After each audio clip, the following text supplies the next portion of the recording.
The story of Tim and Charlene's meeting resembled a romantic fairy tale.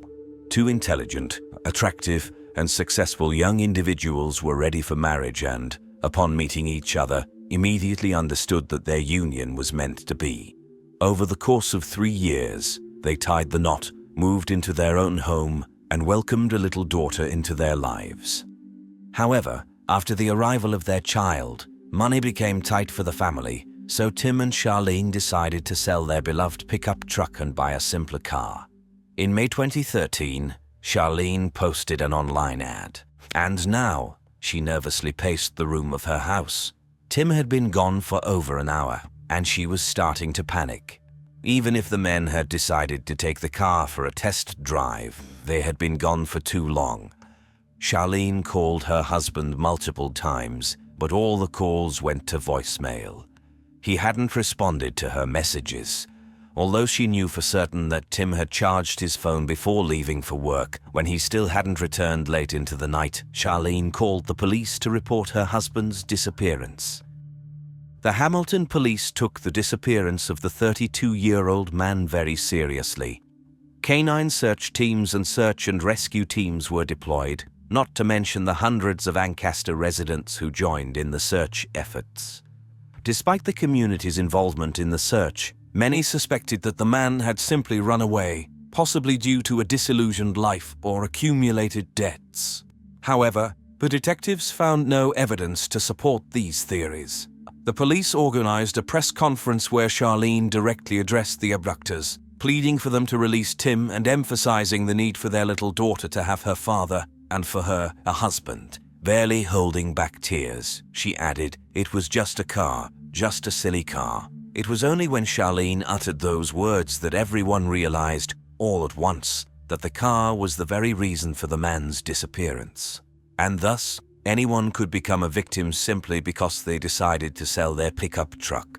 3 days later, Tim's phone was found. It was discovered by a worker in the grass near a construction site, approximately 20 minutes away from Hamilton. However, there was no sign of Tim or his pickup truck nearby.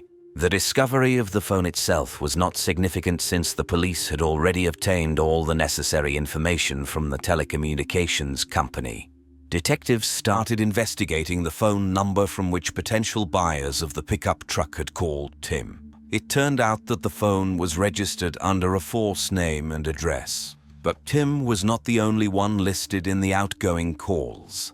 The persistence of the criminal who had used the number multiple times led the police to Igor Tumenenko, an Israeli army veteran who was selling a similar Dodge Ram and had posted an advertisement online. Igor told investigators that he had taken a test drive with 2 men just 2 days before Tim's disappearance, but unlike Tim, Igor had returned home after the drive. Perhaps it was because Igor was a tall, robust former soldier who could resist attackers if necessary. But most importantly, Igor provided the investigators with a description of the men, mentioning that the tall guy had a small bag slung over his shoulder and a tattoo on his wrist that read ambition. During the subsequent press conference, the police shared the description of the 2 men with journalists, and within 2 days, colleagues from Toronto contacted them, claiming to know exactly who the Hamilton police were looking for. They identified the wanted man as a young millionaire, playboy, and one of Canada's most eligible bachelors, 27-year-old Delan Millard. Long before the police took an interest in him, Delan Millard was a young prodigy. At the age of 14, he made headlines as the youngest Canadian to pilot a helicopter and an airplane on the same day. Born in 1985 to Wayne and Madeline Millard, Dellen was the heir to the multi-million-dollar airline company Millard Air, founded by his grandfather. However, by the time he turned 20, the guy dropped out of university and led a rather idle lifestyle. Dellen threw poolside parties, drove the most luxurious cars, and was always surrounded by glamorous women. He allowed his friends to live in his numerous houses and apartments, and he moved so frequently that some of the household staff never even met him. 2 months before the events described, his father unexpectedly passed away, leaving Dellen as the inheritor of the family fortune. According to his friends' estimates, it ranged from $10 to $20 million. It was hard to believe that a millionaire with a garage full of luxurious cars would be capable of kidnapping someone over a pickup truck. The police put Dellen under surveillance and discovered that he was friends with an employee of the airline named Mark Smich. Unlike Dellen, Mark did not come from wealthy parents. In fact, he made a living by selling illicit substances. However, what was of greater importance to the police was the extensive list of criminal offenses associated with Mark. At the same time, by comparing the footage from several surveillance cameras, the investigators pieced together the events of that evening. Shortly after the pickup truck left Tim's house, a dark SUV can be seen closely following it in the video. Dellen was behind the wheel of one vehicle, while Mark was driving the other. It cannot be stated with certainty, but Tim was likely already dead. Half an hour later, the cars stopped, and the criminals changed the license plates of Tim's pickup truck to avoid police detection. Now that they had obtained the desired pickup, their next task was to get rid of its owner. At 2 a.m., they arrived at the Millard air hangar. The pickup was towing a large trailer with some heavy equipment on it. Mark and Ellen entered the hangar, and soon sparks and flames started to emerge from the equipment on the trailer. This mysterious fire would burn throughout the night. Early in the morning, when Tim had been missing for 12 hours, Millard Air employees received a message from Dellen instructing them to stay away from the hangar. Arthur Jennings, an employee of Millard Air, recalls that the demand was explained to him as company policy. On Tuesday, he obediently avoided entering the hangar, but on Wednesday, he came across a pickup truck identical to the one described in the news. The man didn't know what to do. Deciding to photograph the vehicle and its identification number, he dialed the anonymous crime reporting hotline and requested it to be checked. They confirmed that it was the same vehicle. The man was so shocked that he felt physically ill. Fearing for himself and his family's lives, he only reported what he had learned on Friday. By that time, the pickup truck was no longer in the hangar. Fortunately, thanks to the phone data and Igor's testimony, the police already had a suspect. On May 11th, 4 days after Tim's disappearance, Dellen was arrested by the Hamilton police. Charlene was relieved, thinking that her husband would now be found quickly. She didn't know that the police no longer expected to find him alive. Acting on a tip from neighbors, officers arrived at Dellen's mother's house, where they discovered the pickup truck in a large trailer on the driveway. The pickup had been partially dismantled and meticulously cleaned, but despite that, they found Dellen's fingerprints and traces of blood inside. The keys to the pickup are still hanging on Dellen's keychain. But what about the equipment that the pickup was towing that night? The police searched all of Dellen's apartments and homes. On his farm, they found an industrial incinerator for burning various types of waste. This huge furnace was the very equipment from which sparks of flame were seen on the night of Tim's disappearance. Inside the furnace, forensic experts found small bone fragments, including human teeth. Due to the intensity of the fire, obtaining DNA was impossible. However, it is presumed that the bones belonged to Tim, and on May 14th, the police officially announced his death. Astounded by their findings, the investigators wondered if there could be other victims among Dellen's acquaintances. They continued to search Dellen's farm, but by that time the Toronto police had already missed 3 crucial clues, each of which could have saved Tim. The first was the mysterious disappearance of 23-year-old aspiring actress Laura Babcock. By the time arrests were made in connection with Tim's murder, Laura was already missing for about a year. She had met Dellen at a pub in Toronto. They dated for no more than a month, after which they remained friends, although romantic encounters still occurred. In 2010, Laura met Sean Lerner.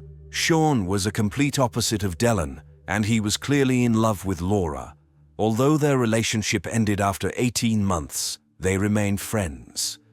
After graduating from college, Laura had difficulty getting her life together. She was depressed had arguments with her parents over their house rules, and found herself practically homeless, staying with friends. To make ends meet, Laura turned to the escort industry. Upon learning about her friend's difficulties, Sean paid for a motel room where Laura could stay with her pet and provided her with an iPad to search for more conventional work. It was Sean Lerner who organized a party for Laura's 22nd birthday, inviting Dellen and his future girlfriend, Christina Nuga, among others. Clearly, it was this love triangle that led to the tragedy. Laura continued seeing Dellen behind Christina's back, but Christina likely suspected something, and on Laura's 23rd birthday, she sent her a message saying, "Happy birthday. It has been exactly a year since Dellen and I became intimate." Laura immediately retaliated, saying, "Great, and I was with him 2 weeks ago." This message genuinely upset Christina about her boyfriend's infidelity.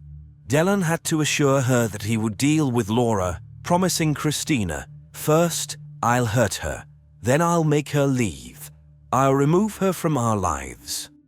On July 3rd, 2012, Laura went home to her parents and left her dog, suitcase with belongings, and a shoebox containing approximately $1,000 in cash. She then went to the subway station, where Dellen picked her up and drove her to his home. At 7:03, Laura made a call to check her voicemail, and her phone connected to a tower near Dellen's home. After that, her phone stopped working completely. At 7:30, Dellen informed Mark that he was on a mission and would return in an hour.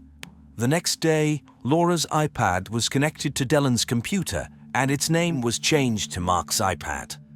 Afterward, Dellen took a picture of an object wrapped in blue tarp. In light of the events that unfolded, the photo speaks for itself. Dellen asked a worker from his aviation company to build a massive furnace for him, but when that experiment failed, he ordered a waste incinerator. On July 23rd, he sent a message to Mark stating that the barbecue was hot and ready for meat. Dellen's internet search history during that time revealed his interest in the effective temperature for cremation. Finally, he took a photo of Mark with the pipe from the incinerator and filmed the flames erupting from it.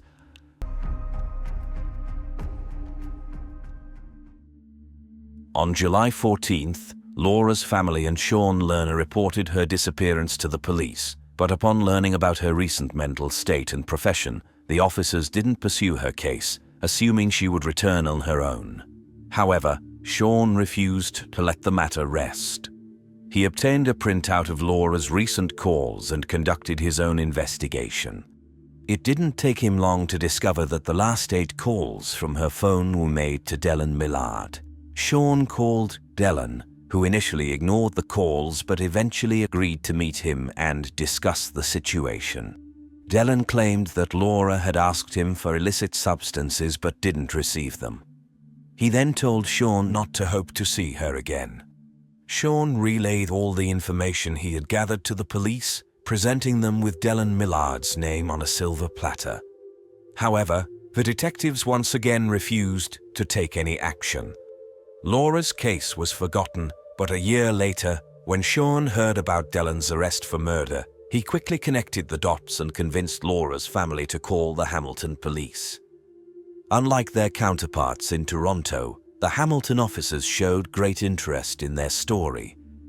After the arrest of the men, Laura's iPad and her sports bag with her name and address written by her hand were found at Mark's house. In addition to incriminating photos on the iPad, investigators found a video in which Mark raps and essentially confesses to burning the girl's body and throwing her phone into the river. Outside the home, and if you go swimming, you can find a phone. Laura was still considered missing in November 2012 when the Toronto police missed 2 crucial leads. They were of a slightly different nature, but equally important to the case. An online advertisement for a motorcycle appeared, and just a few days later, its owner, Marty McDougall, came home to find that both the motorcycle and its trailer were gone. He knew that there was a surveillance camera right across the road that could help identify the thieves. Marty contacted the police, and an officer came and took the camera footage. However, despite Marty's persistent attempts to reach the investigator, he heard nothing from the police. It wasn't until several months later, after Tim's murder, that the Hamilton police contacted Marty, having discovered the stripped motorcycle and trailer. Where were they? In Millard's aviation hangar. This raises the question of why the police didn't use the footage to track Millard months earlier and save Tim. The third crucial lead that the police missed was the sudden demise of Wayne Millard, Dellen's father. After speaking with family members and colleagues, the police discovered that Wayne had threatened to cut off the funding for his son's extravagant lifestyle. Dellen was spending enormous sums of money and showed little interest in the family business. Wayne didn't want his son to destroy the fruits of his family's hard work and was planning to put an end to it, but he didn't get the chance. Wayne was found in his bedroom, deceased. He had suffered a gunshot wound to the head, and a revolver was found nearby. Initially, the case seemed obvious to the police.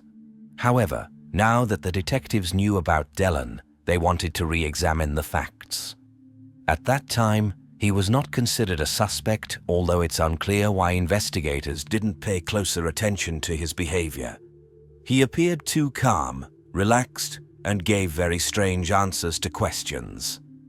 However, when a relative passes away and someone needs to identify the body, if someone asked when was the last time they saw that person, nobody would answer, 5 minutes ago to the coroner. No, a person would recall the last time they saw their relative alive. The reason for this is that most people don't want to think about death. When answering such a question, the brain automatically goes back to a previous, more positive moment. But the problem with Dellen is that the murder brought him pleasure, so when asked about the last time he saw Wayne, he immediately thought about the body. One more important detail, Wayne was cremated, but his hands were tested for gunshot residue and none was found. In combination with the odd behavior of the millionaire's son and the apparent financial benefit for the heir, it's strange that the police quickly closed the case. As for the family's friends and journalists, they were informed that the man died from a brain aneurysm. Since they didn't know the true cause of his death, no one suspected anything. Otherwise, they would likely have demanded a thorough investigation. When the detectives finally took up the case after Dellen and Mark's arrest, it wasn't difficult for them to discover that the revolver from which the bullet was fired had been purchased by Dellen prior to Laura Babcock's disappearance, and his DNA was found on it. Initially, Dellen claimed that he stayed at Mark's house before returning home around 6 p.m. and finding his father. However, phone records showed that he was at home from 1 a.m. to 6 a.m., precisely during Wayne's time of death. It's as if the accumulating evidence against the two was not enough. Dellen secretly passed 65 letters to Christine from prison, instructing her on what statements she should give. He ordered her to destroy all the letters immediately after reading them, but she did not comply. During the trial, Dellen and Mark almost confessed to the murder, shifting blame onto each other. However, in this case, it didn't matter who pulled the trigger. Both accomplices were found guilty of the murders of Tim and Laura and were sentenced to life imprisonment without the possibility of parole for 25 years. Dellen received a similar punishment for his father's murder. The judge ruled that they would serve their sentences consecutively, meaning Dellen would have to spend 75 years in prison before he could even be eligible for parole. This is the maximum sentence ever imposed in the history of Ontario. Dellen's girlfriend, Christina Nuga, pleaded guilty to obstructing justice in relation to Tim's death. She revealed that she transported a car trailer and an incinerator to dispose of the evidence. The 24-year-old received a lenient punishment due to her testimony against Dellen and spent 3 months in prison. She later moved to Poland, where she attended medical school. The remains of Laura and Tim were never identified, but it is highly likely that they were found in the incinerator. Delan Millard grew up in an affluent family and could have had everything he wanted. However, it turned out that what he wanted was to become a criminal. Just 2 years after meeting Mark, they started going on what they called night missions, stealing cars and motorcycles, not for profit, but for the thrill of it. They often burned them on the side of the road or destroyed them in an aircraft hangar. Once considered one of Canada's most eligible bachelors, he officially transformed into a serial killer, accused of murdering his father, former girlfriend, and an unknown person in less than a year. But if Laura and his father stood in Dellen's way, we will probably never know why he killed Tim. Whether out of boredom, audacity, or growing confidence that he could get away with anything, even murder. In the morning of August 15, 1989, Wolfgang Silaf received a phone call in his office. "Mom has disappeared," he heard through the tears in the voice of Yasmin, the 20-year-old daughter of his younger sister Birgit Meyer, who was 41 at the time. Wolfgang immediately understood that his sister couldn't have simply vanished and abandoned her daughter. Despite the fact that the girl was no longer a child, they had maintained a very close and trusting relationship with her mother. In 1989, Wolfgang was leading the criminal police department in Hamburg, however. Even such an influential person couldn't secure a thorough investigation into his sister's disappearance by the police in the city of Lüneburg, where Berget lived. Firstly, the Lüneburg police were occupied with the investigation of 2 murders, to which they devoted all their resources. Secondly, apart from their workload, there was another reason to approach this case somewhat carelessly. They had a suspect from the very beginning, Birgit's husband Harold Meyer. The man was a successful businessman working in the printing industry. He had started dating another woman after separating from his wife a few months before Birgit's disappearance. Berget, who was unemployed at the time of their separation, struggled with the impending divorce and occasionally sought solace in alcohol. However, on the evening of August 14, 1989, Berget greeted her husband with a smile. Harold came to discuss the terms of their separation, and it seemed that the woman had finally come to terms with her emotions. Berget and Harold had a friendly discussion about the conditions of their divorce. Berget was supposed to receive 500,000 Deutsche Marks and agreed to move out of the family home near Lüneburg. The next day, they had agreed to go to a notary. However, in the morning, Yasmin discovered her mother's disappearance. Birgit's Opel Cabriolet was parked in the garage, but there was no sign of the woman anywhere in the house.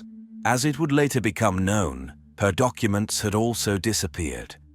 Apart from a shoe print near Birgit's house, there were no slightest indications of a committed crime, no blood, no signs of struggle. According to Birgit's husband, the previous evening had gone smoothly and they hadn't argued. After her husband left, Birgit had spoken on the phone with her mother and daughter and had mentioned that she and her husband didn't quarrel and that the meeting went well. However, despite Harold's statements, the police suspected that the husband had found another way to part with his wife and avoid paying her 500,000. Today, Harold Meyer continues to live in the same house from which his wife disappeared without a trace. He remembers Berget as always being his loyal friend whom he could fully rely on. However, many believe Harold was guilty of his wife's disappearance and later her murder. He heard constant whispers and rumors. His friends questioned whether he had taken Berget in his Porsche and dumped her into the sea from his motorboat. Even his own daughter sometimes had a silent question in her eyes, wondering if he knew something about her mother's whereabouts, and if the police could be right in their suspicions. Only Wolfgang Silaf believed that Harold had nothing to do with his sister's disappearance because Harold and Berget never argued about money. When Berget met Harold the evening 32 years ago, elegantly dressed, he immediately noticed that she had had a few drinks to lift her spirits. He teased her, saying that she probably didn't plan on getting bored, and she flirtatiously replied, "Who knows?" Now he believes that her killer was nearby at that moment, already waiting for the opportune moment to attack her. However, it was only 6 weeks after Berget's disappearance that Harold began to have suspicions about what might have happened that day. A colleague of his wife told him that on the day of Berget's disappearance, she had cheerfully mentioned the neighbor's gardener in a conversation. Allegedly, he had knocked on Berget's door, introduced himself, and asked for directions to a certain house, even though he already knew the address. Harold didn't know what to think. He remembered a party in the neighboring house where the gardener was also present. A quiet and silent man, blonde with very beautiful features but a terrifying gaze. Harold recalled how he had been extremely frightened by the cold and evaluative look in his icy eyes. And now it turned out that Berget had met him a few months before her disappearance, right after that party at the neighbor's. She had been drinking excessively, and the gardener had escorted her home. Harold reported this new acquaintance of his wife to the police. The investigators found out that the gardener, who also worked at the cemetery, was named Werner Wichman. He was handsome but an extremely dangerous type. In his early years, he had threatened a young mother and her child with a knife, and in his youth, he abducted a hitchhiking girl, subjected her to abuse, and nearly killed her. After that incident, he spent 5.5 years in prison. Werner Wichman, the investigators decided to personally talk to Wichman and invited him to the police station. He showed up wearing gloves, claiming it was due to allergies. Wichman stated that he had an alibi during the time of the woman's disappearance. After work, he spent the entire evening at home and only went for a walk with his German Shepherd after 10 p.m., but it didn't take him more than 15 minutes. His words were confirmed by his wife. Wisely, Wichman decided not to mention that he had been on sick leave on the day of Berget's disappearance and didn't need to go to work. It wouldn't have been difficult for the police to verify this, but surprisingly, Wichman didn't seem worthy of attention as a suspect to any of the investigators. Wolfgang noted that at the very least, a preliminary investigation should have been initiated. However, this did not happen. The brother of the missing woman constantly heard from his colleagues that they were doing everything possible but unfortunately couldn't find her. When he tried to gather more information about the case, they fell silent. Days, months, and years passed before a new prosecutor in Lüneburg took up the case. It was only in 1993, 3.5 years after Berget's disappearance, that a criminal case was filed against Werner Wichman on suspicion of Birgit Meyer's murder. On a cold February morning in 1993, the police knocked on the door of a brick house on the outskirts of Lüneburg, Werner Wichman's home. His wife opened the door, but her husband was not at home. The police presented a search warrant and began their work. The search immediately led the officers to a recently demolished wall made of plasterboard in the basement. On the first floor, they noticed a soundproof door. Kurt's wife explained that she didn't have a key. It was only in possession of her husband and his brother. The officers forced open the door, behind which awaited a veritable arsenal, 2 small-caliber rifles, a revolver, silencers, ammunition, stun guns, knives, sedatives, chains, ropes, and handcuffs with traces of blood. The police confiscated all these items. During the search of the surrounding area, a metal detector was triggered. With the help of a police excavator, they managed to dig up something extraordinary in Wichman's garden, an entire car, a brand new bright red Ford sports coupe, on the back seat of which forensic experts found blood. The search team also detected a strong smell of decomposing flesh inside the car, but no actual body was found. Shortly thereafter, the police found a parked VW Golf near Lüneburg registered to Wichman. Inside the car, they discovered road maps, a sleeping bag, a thermos, and binoculars. The equipment seemed more suitable for a hunter or someone who spends a lot of time spying on people they intend to kill. For several weeks, Kurt managed to evade the authorities. However, on April 15, 1993, an accident occurred on a country road near Heilbronn. The police inspected the car, which contained 2 men. Weapons were found in the car, so the driver was taken to the station. It was discovered that the driver was Kurt, and his younger brother was sitting next to him in the car. The police did not believe that Kurt could pose a danger to himself, so they did not confiscate his belt. The man died in his prison cell on April 25, 1993, at the age of 43. The police quickly closed the case because, according to the German Code of Criminal Procedure, the deceased should not become the subject of an investigation. However, this was far from the end of the story, Rather, it was the beginning of an investigation that would lead to the uncovering of the most horrifying crimes in the country's criminal history. In 2002, Wolfgang retired and was able to dedicate more attention and time to his sister's case. He gained access to the case files and was shocked. To his horror, he discovered that all the evidence had been destroyed, including the red Ford that was unearthed, and the basement in Kurt's house, where the search team had sensed the presence of remains, had never been thoroughly investigated. However, in Wolfgang's opinion, the evidence should have been preserved. Firstly, because there is no statute of limitations on murder cases. Secondly, the principle of not conducting an investigation against the dead is not applicable in this case because there is another suspect, Berget Harold, the husband of Birgit Meyer. To justify or condemn Harold, all the evidence needed to be examined, the neighbors of Kurt needed to be interrogated. In short, regular police work needed to be done. But now, it was impossible to study the evidence.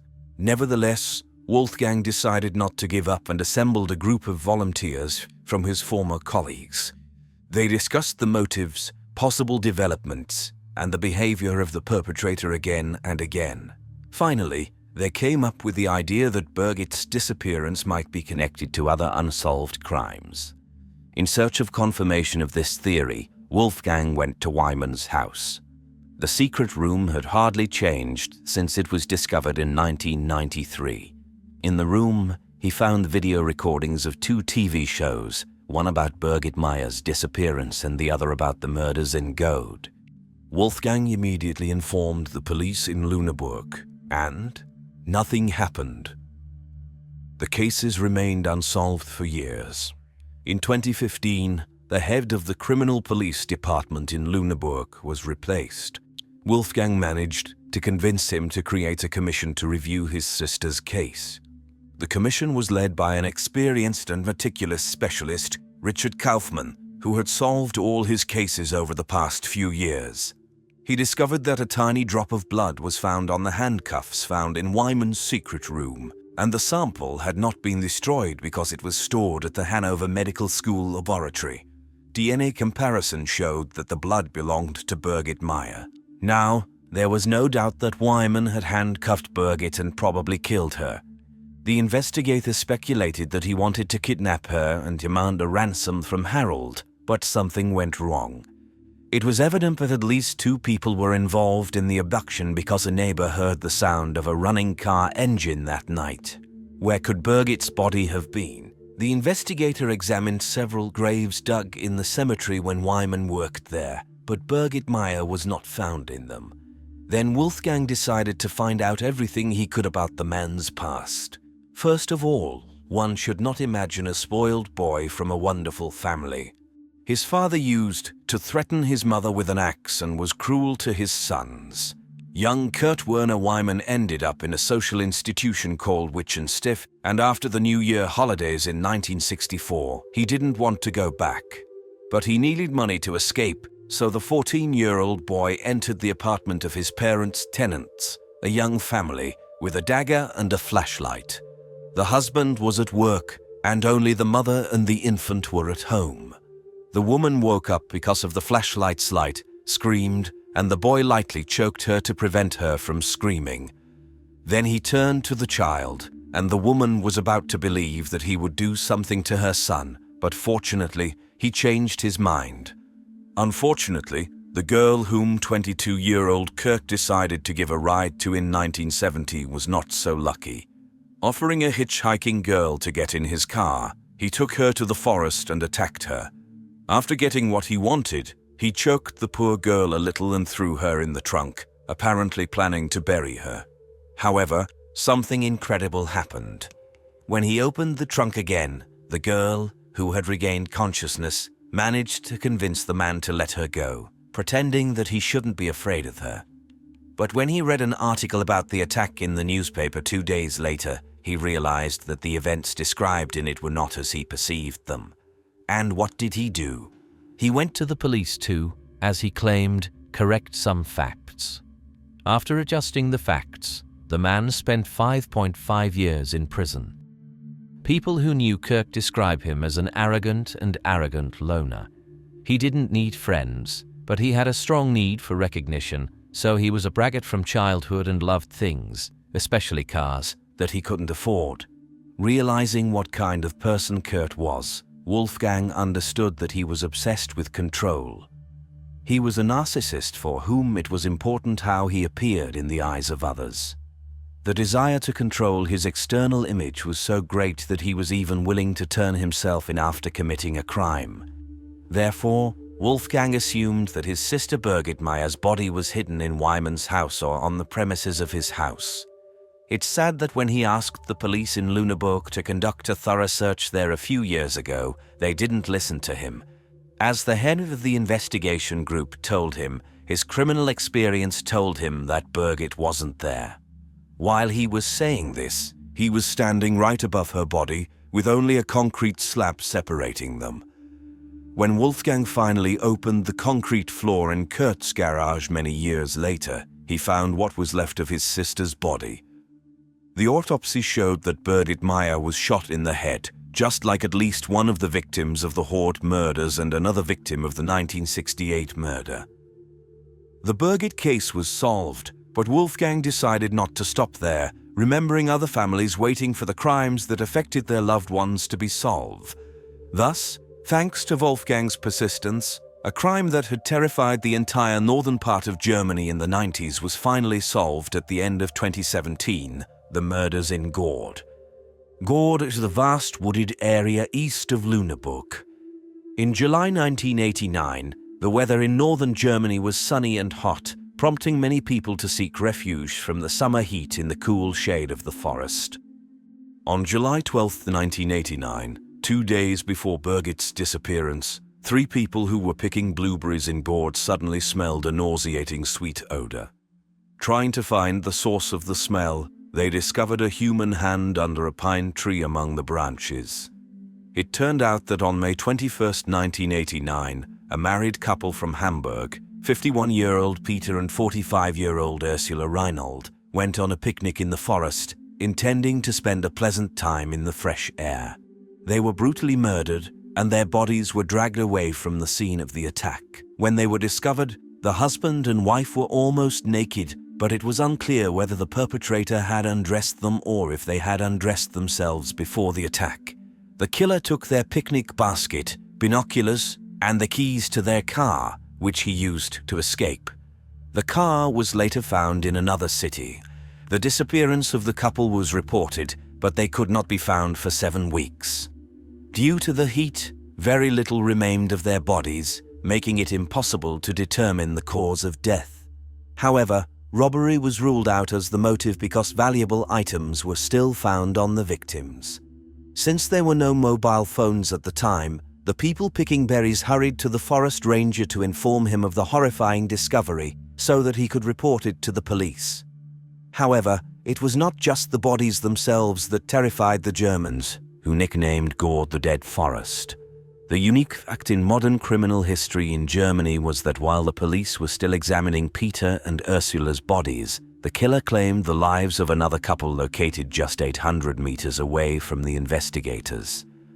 On July 12, 1989, Ingrid Warmbier, 46, and Bernd Michael Kopping, 43, from Hanover, arrived in Göhrde.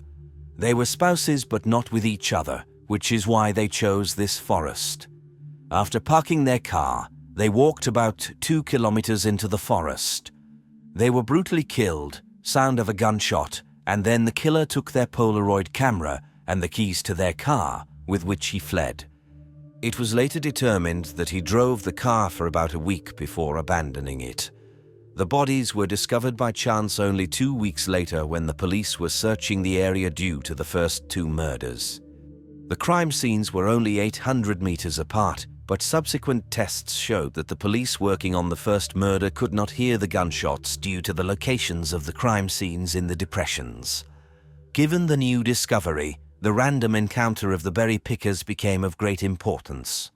As they hurried to the forest ranger to report the horrifying find, they encountered a man. Of course, 2 weeks later, their description of the person would be quite vague.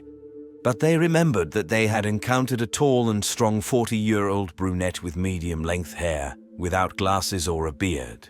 He was carrying a bag that was clearly not empty. Based on the witnesses' accounts, a composite sketch was created even if this man might not have had any connection to the crime. The common factor in these murders was that they were committed in the same area of a vast forest. Additionally, the victims were both of middle age. In 2 cases, the perpetrator stole the victim's belongings, although it was not a typical robbery. He would leave the crime scenes in the victims' cars and then abandon the vehicles in small towns with railway connections. Both towns were located along the Hanover-Hamburg route, and these parallels led investigators to speculate that the same person was responsible for the crimes. In 1989, Kurt Werner Wichman was 40 years old and lived 30 kilometers away from Göhrde. On the day of the secret lover's murder, he was on sick leave. The spouses were also killed on a Sunday when Kurt didn't have to go to work. However, the investigators initially found no evidence linking Wichman to the crimes in Göhrde. Furthermore, he did not resemble the composite sketch. Therefore, the police focused on other suspects, suspecting that the deceived husband of the second victim had hired a professional to deal with his unfaithful wife and her lover, but accidentally targeted the wrong person before carrying out the hit. Once again, Wolfgang couldn't understand the investigators' decision. He and his group of colleagues immediately suspected that Kurt matched the profile of the Göhrde killer. The brutality of the crimes and the intimate aspects, as evidenced by the victim's exposed clothing, all aligned with Wichman's profile. Moreover, years ago, Wolfgang found a videotape of the TV program Aktenzeichen, which covered the Göhrde murders, in Kurt's secret room. Being a narcissist, Kurt also collected video recordings and newspaper clippings about Berget. There were also pieces of evidence showing that the man sought information about Bernd Michael Kopping, who was killed in Göhrde. However, as often happens today, the DNA analysis provided the final piece of evidence. The Göhrde killer had a habit of driving the victims' cars for several days. In one of the vehicles, 3 hairs and possibly other biological materials were found. However, it took nearly 30 years before the DNA in the car was compared to Kurt's DNA.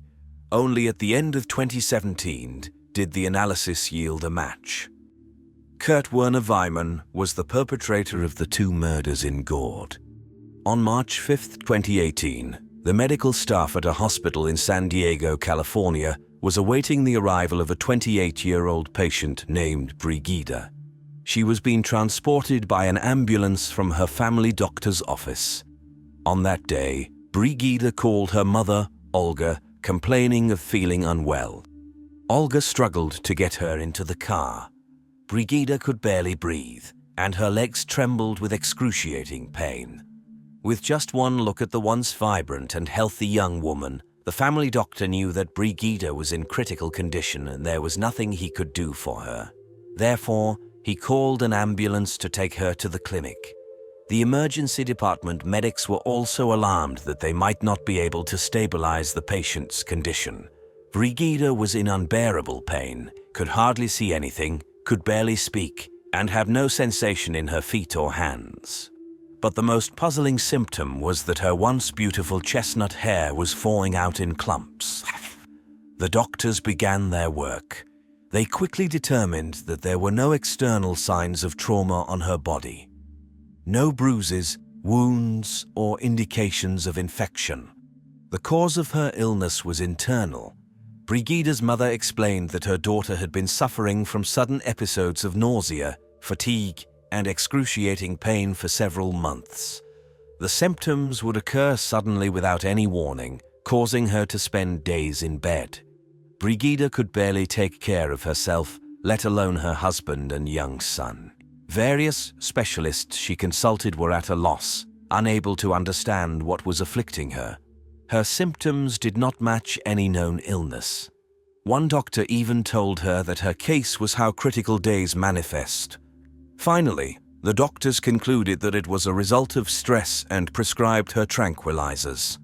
However, her condition worsened, her body was failing, and the medical staff in the emergency department of San Diego understood that if they didn't figure out what was wrong with her as soon as possible, the patient could die within days.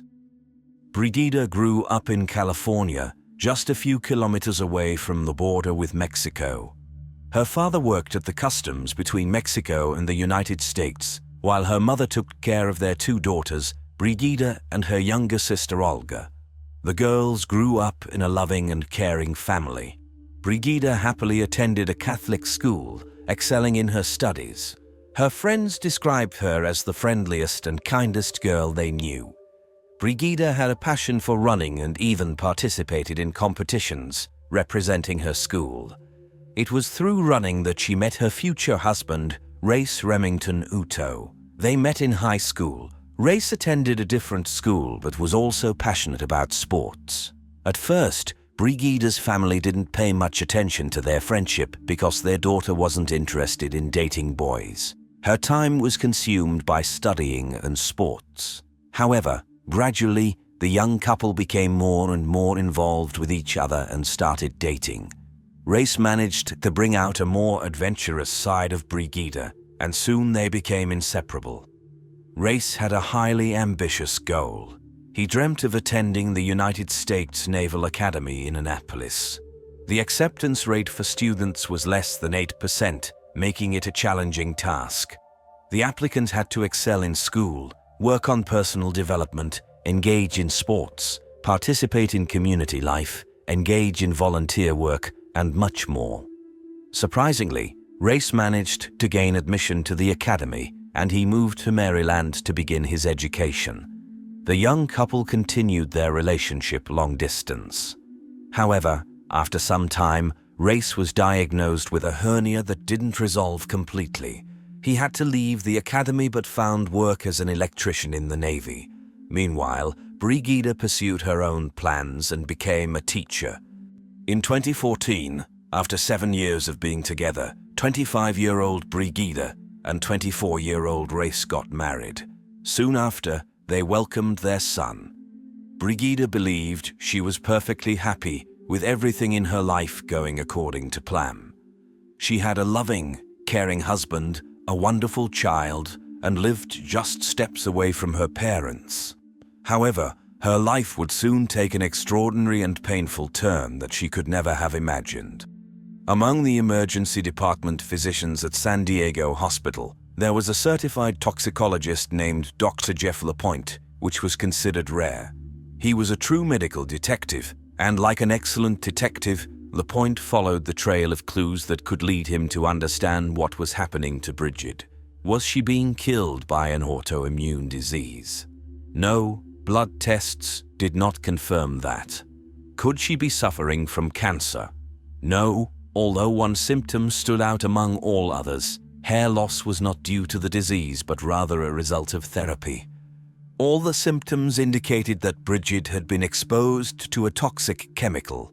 But which one and how? Was it arsenic, cadmium, or cesium? No, because these heavy metals wouldn't result in hair loss. However, there was one substance that could: thallium. In the early 20th century, thallium was used as a depilatory agent. It was also actively utilized by doctors. For example, if a child had head lice, thallium was applied to their head, causing the lice to fall off along with all the hair. In subsequent years, thallium became the main component of rodent poisons. However, by the 1970s, its popularity as a murder weapon, alongside arsenic, had increased to the point where it was banned for sale and use. All of Bridget's symptoms, including leg pain, weakness, deteriorating vision, loss of appetite, weight loss, and, of course, hair loss, indicated thallium poisoning. The problem was that Dr. Lapointe couldn't confirm his suspicions quickly. Nobody in the hospital had encountered such a case before, and there was no way to test the patient for poisoning. The samples had to be sent to another laboratory, and the results would be available in 3 days. 3 days that Bridget might not have. The race against time had begun. Lapointe started calling all the agencies, requesting an expedited analysis. But even if the doctor's suspicions proved to be correct and Brigid was suffering from thallium poisoning, the antidote would be urgently needed. However, obtaining the antidote, poetically named Berlin Blue, turned out to be more challenging than he could ever imagine. We have all seen Berlin Blue because it is a blue pigment used in paints. Vincent van Gogh used it when painting Starry Night over the Rhone. This substance is also an antidote for poisoning by certain heavy metals, accelerating their elimination from the body. However, while you can buy blue paint at the nearest art supply store, obtaining medical-grade Berlin Blue is almost unrealistic. Lapointe called all the pharmacies, naval medical officers, clinics, but he found the antidote only at one warehouse, a classified warehouse in Los Angeles. The thing is, Berlin Blue is also an antidote for radiation exposure, such as in the case of a dirty bomb explosion. Therefore, the government keeps meticulous records of every tube of Berlin Blue in the country. And Dr. Lapointe couldn't count on getting the antidote until thallium poisoning was confirmed in the laboratory. When the toxicological analysis of Brigid's case arrived, Lapointe's worst fears were confirmed. The level of thallium in Brigid's body exceeded the permissible limit by 1,000 times. A hospital staff member drove all night to bring the antidote to San Diego. However, the doctor feared that with such a severe poisoning, one antidote might not be sufficient. He prescribed dialysis for the patient to cleanse her blood. It was a slow and painful process, and now all the medical staff and Brigid's family could do was wait and pray. Meanwhile, Brigid's husband and son were placed in another wing of the hospital to monitor their health. If she had been exposed to thallium, they could have been affected too. The main question remained, where could she have obtained such a large quantity of thallium? And the answer to that was being sought by FBI agents. It should be understood that all this was happening in a state with several military bases. Furthermore, these events unfolded against the backdrop of President Trump's planned visit. Therefore, when Dr. Lapointe started looking for Berlin Blue, the FBI agents became very interested in what was happening in the city. FBI agents and police have discovered that several months ago, Brigid underwent treatment at an alternative medicine clinic in Mexico when she began experiencing an unexplained illness. The police investigated this lead but ultimately dismissed it. The school where Brigid taught was a former military base during World War II, where rodent poisoning could have occurred in the past. In that year, many teachers at the school fell ill. However, this lead also turned out to be a dead end. Investigators could not dismiss the possibility that Brigid had used thallium herself as a cry for attention due to her depression. But everyone who knew her claimed that she loved life and would never abandon her son. Furthermore, her depression emerged after the appearance of unexplained symptoms, not the other way around. Dr. Lapointe had his own suspicions about how his patient had been poisoned. He conducted a scan of Brigid's internal organs and was horrified to discover numerous white spots throughout her digestive tract. It became evident that the poison was entering her body through food. Someone close to her had attempted the perfect crime. Dr. Lapointe ordered complete isolation for the patient, allowing no one to visit her or provide her with food except what was provided by the hospital. However, at that moment, food was the least of her concerns. Brigid regained consciousness thanks to the antidote after a few days. All her hair had fallen out, and she couldn't sit or move, but she was alive. She couldn't name anyone who would wish her harm. However, the police knew that poisoning is always a personal crime committed by a close friend or family member. It was also interesting that Brigid's husband and child were unharmed. The police spoke with her sister, parents, and husband, all of whom were eager to help with the investigation. Ray wept and lamented that he couldn't switch places with his wife to relieve her suffering. He said what the detectives wanted to hear, yet investigators sensed falsehood in his words. The medical staff also noted that he didn't seem as concerned and asked strange and sometimes inappropriate questions. Response to the suspicion regarding her husband's involvement, Brigid became angered and vehemently denied it. She insisted that Ray had been caring for her when she was unwell, taking care of their son and bringing her to the hospital. Furthermore, he would prepare meals when she lacked the strength to get out of bed. However, during the conversation with Brigid, the investigators learned something that sent chills down their spines. Ray had a rather unusual hobby. He enjoyed collecting rare seeds of poisonous plants. This piqued the police's interest, and after 16 days of Brigid's hospitalization, the police gathered enough evidence to search their home. Ray opened the door and appeared somewhat agitated.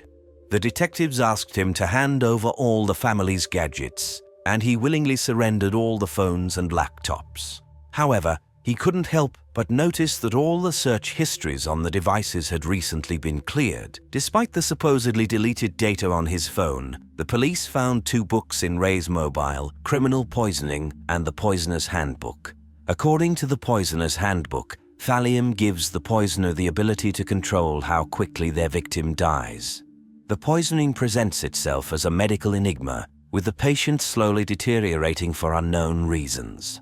There were even more intriguing discoveries. In Ray's car, they found a canister of acetone and a packet of exotic seeds hidden in a small compartment in the spare tire. Additionally, Brigid's sister handed over a black garbage bag that she retrieved from the trash bin, as their mother noticed Ray throwing it away just before the police arrived. Inside were receipts for exotic seeds such as tick seed, crea nut, and Cerbera odolum, along with various tools for their filtration and grinding. In other words, everything necessary for the production of rare poisons. It was evident that the man had already attempted to crush tick seeds to obtain ricin, a poison toxic to mice but dangerous to humans if inhaled or ingested. The detectives' suspicions grew, but there were no traces of thallium found in the house, garage, or car. Therefore, there was no basis for arresting Ray. All they could do was share their suspicions with Brigid and ask her not to return home. She still couldn't believe their words, but she didn't object to the continuation of the investigation. The investigators continued to dig deeper and discover the possible motive for the murder. Ray had a lover who believed he was a widower. He lied to her, claiming to be a Navy SEAL and expressing his goal to work for the FBI in the poisoning division. He didn't hesitate to bring his young son on their dates, and the boy had grown so attached to the woman that he called her mom. Leading a double life, Ray went even further and started another affair, confessing to the woman that he was married. However, he hoped that his wife would be hit by a bus, so he wouldn't have to share custody of their son. It's unclear why this didn't alarm the woman. Nonetheless, it was clear that the man wanted to end his relationship with Brigid. But as a devout Catholic, she had warned him before their marriage that she did not believe in divorce and that if they married, it would be for life. She could hardly have expected her unfaithful husband to take this ending so literally. The detectives asked Ray to undergo a polygraph test, which he failed miserably. When the polygraph examiner informed him of the results, he didn't attempt to deny it and confessed to everything. Race stated that he ordered thallium online 3 times. In August 2017, he first attempted to add it to his wife's food by preparing her a sandwich for breakfast. He calculated the amount of thallium based on her weight. The next day, Brigid felt unwell, but it didn't kill her. She started to recover. In December of the same year, Race added a slightly larger amount of thallium to the soup. Again, he didn't achieve the desired effect. In January, he increased the dosage 5-fold and once again hid the poison in a sandwich. He intended to kill Brigid within days. She felt terrible, experienced excruciating pain, and began losing her hair, but she continued to fight for her life. After confessing, Race was arrested. 8 months later, he pleaded guilty to 3 attempts to murder his wife. His lawyer tried to argue that Race suffered a spinal injury while serving in the Navy, and the pain clouded his judgment. However, this defense did not help. On March 14, 2019, he was sentenced to 3 life imprisonments ranging from 21 years to life. He may be eligible for parole in October 2033. If he is lucky and succeeds in his first attempt at freedom, he will serve only 14 years in prison and become a free man before his 42nd birthday. During the trial, Brigida was finally able to address her husband personally. She said, "I wanted to believe that I knew the man I married 3 years ago, the man I had been dating for nearly 10 years. I wanted to believe that he would never harm me. I am horrified by the thought that he could be responsible for attempting to kill me. How could you do this to the mother of your child? Why do you think you have the right to decide that I am not a worthy mother for your son? How could you decide that the way to end our marriage is by slowly killing your wife, watching her suffer for months? I cared for you and I loved you." Every time Brigida recalls the incident, she breaks into a cold sweat. She felt unwell and was lying in bed. Her husband brought her a sandwich with peanut butter. Their little son climbed onto the bed and asked for a bit. Race immediately shouted at her not to give him any. Brigida doesn't know if there was thallium in that sandwich, but she believes her son was at least on the brink of severe poisoning. Despite Brigida's reluctance to admit divorce, she eventually divorced Race. She still suffers from constant fatigue, weakness in her legs, and nerve damage. However, she is gradually recovering and has returned to work at a school for children with special needs. She admits that now it is much easier for her to find an approach to each student. Brigida, who once couldn't walk, is now running again, trying skydiving, and striving to live life to the fullest. On Thursday, July 19, 1990, residents of Florida, Steve and Jane McGowan, received a letter from their 34-year-old sister, Beverly. She bid them farewell and wrote that she was embarking on a journey to find herself in this world. Beverly added that she was quitting her job and selling her apartment because she intended to leave immediately. The contents of the letter deeply shocked the brother and sister. Beverly had worked hard and was satisfied with both her job and her new home. She had recently acquired the apartment she had dreamed of and worked 2 jobs to pay off the mortgage. Jane hurried to the police station to report her sister's disappearance, but the authorities could do little since the letters stated that Beverly had left of her own accord. The letters were written in Beverly's handwriting on notepad sheets found at her home. So Steve and Jane went home to Beverly in Pompano Beach to try and find answers to their questions. They immediately noticed that Beverly's red Volkswagen Fox was not in its usual parking spot. Beverly herself was not in the apartment, but it did not give the impression that she had packed up and left for good. There were dirty dishes in the sink, a nightshirt lay on the unmade bed, and clothes hung in the closet. However, there were also signs that Beverly had no intention of returning. The phone was disconnected, the answering machine was missing, and there was no sign of her 2 cats. Steve and Jane rummaged through drawers and discovered that Beverly's passport, birth certificate, and address book were also missing. Beverly worked in the loan department of a bank and had a part-time job at a non-profit organization. Steve contacted the bank to see if her colleagues could shed light on the situation. They informed him that the day before he received the farewell letter, Beverly had taken a sick day, citing illness. This was unusual considering Beverly's reputation as a responsible and reliable employee. During the phone call, she also mentioned that she no longer wanted to live in her apartment and asked them to sell the mortgaged property and get rid of her personal belongings left in the apartment. Beverly was asked to send a telegram confirming her request, and such a telegram was indeed received. Although the circumstances were strange, Steve and Jane had to believe that their sister had truly left without explaining herself to anyone. However, Steve managed to convince the police to file a missing person report and he closed Beverly's credit cards.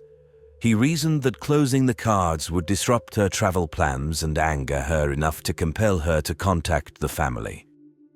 On the same evening that Steve and Jane were inspecting their sister's apartment, a fisherman and his young niece went to search for bait for an upcoming fishing trip. They arrived at a wide irrigation canal located 160 kilometers north of Pompano Beach in a remote area of St. Lucie County. Leaving his niece in the car, the fisherman began walking along the canal when he noticed something that appeared to be a bag of trash. As he approached closer and realized what it was, he hurried back to the car and contacted the police. Deputies from the St. Lucie County Sheriff's Office, who arrived at the location indicated by the fisherman, discovered the body of a woman. It was evident that the perpetrator not only took her life, but also made every effort to prevent her from being identified. However, he overlooked something. On the woman's right ankle, hidden beneath her jeans, there was a small tattoo of a yellow rose. The description of the tattoo was released to the media in the hopes that local residents could identify it. Steve McGowan had already returned home when the phone rang around 10 p.m. It was a friend of his missing sister. She had just heard the news about the discovery in the St. Lucie Canal and the matching tattoo that Beverly had. The next day, Steve and Jane went to St. Lucie to speak with investigators and show them a photograph of their sister's tattoo. Due to the condition of the body, traditional identification methods had to be ruled out, but both of them were confident that it was their Beverly. Dental records comparison confirmed that it was indeed her. The inspection of Beverly's apartment did not reveal any blood or suspicious items. There were no signs of a struggle. Steve and Jane couldn't understand who would harm their sister. She loved her family, especially her nephews, and they loved her. Beverly was not wealthy and was not involved in complicated relationships. Her life was overshadowed by the fact that her two boyfriends died in separate car accidents. However, despite her past, Steve was confident that Beverly had been quite content with her life recently.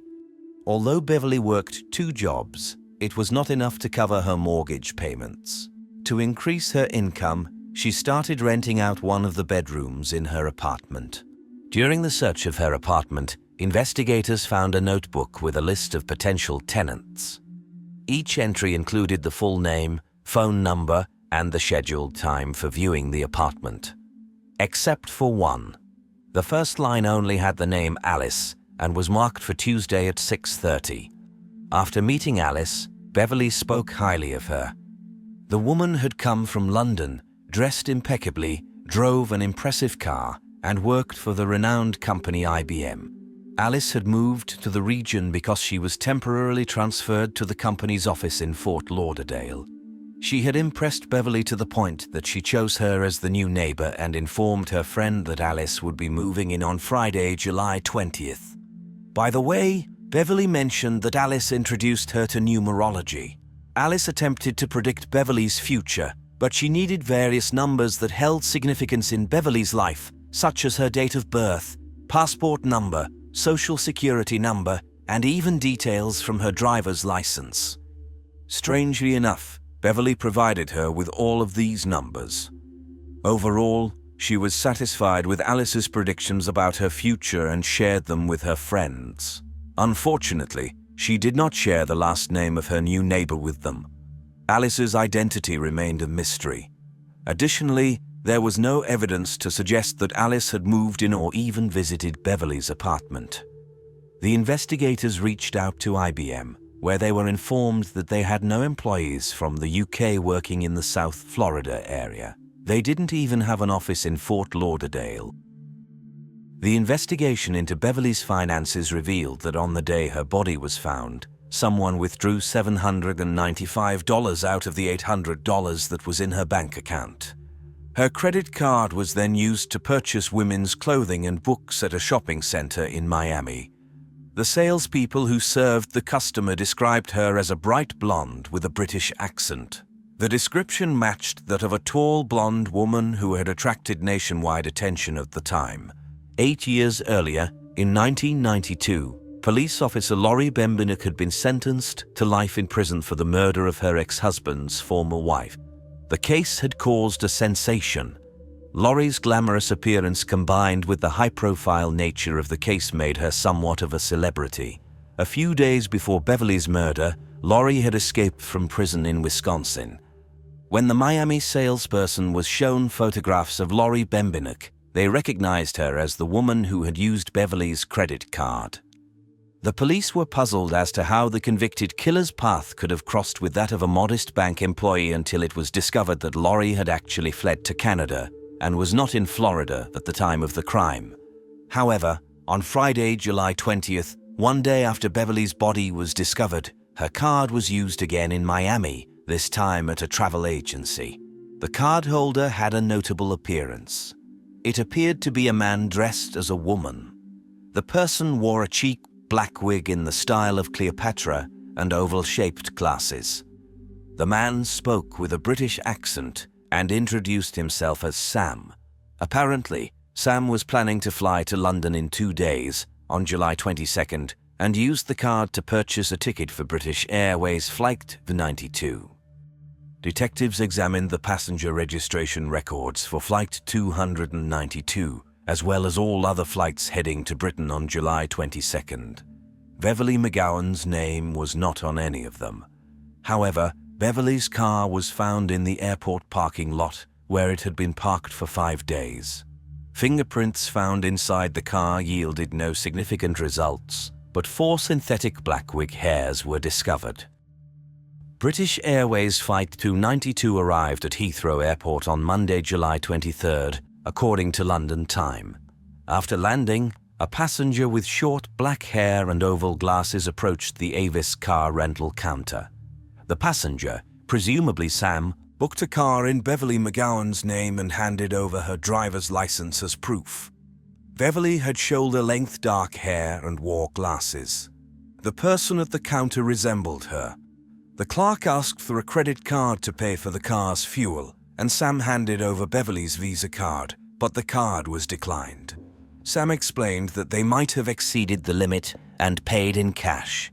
In reality, by that time, Beverly's brother Steve had cancelled her credit cards. When Florida detectives learned about this unsuccessful transaction, Sam had long disappeared. Since the credit card was no longer active, its transactions could not be traced.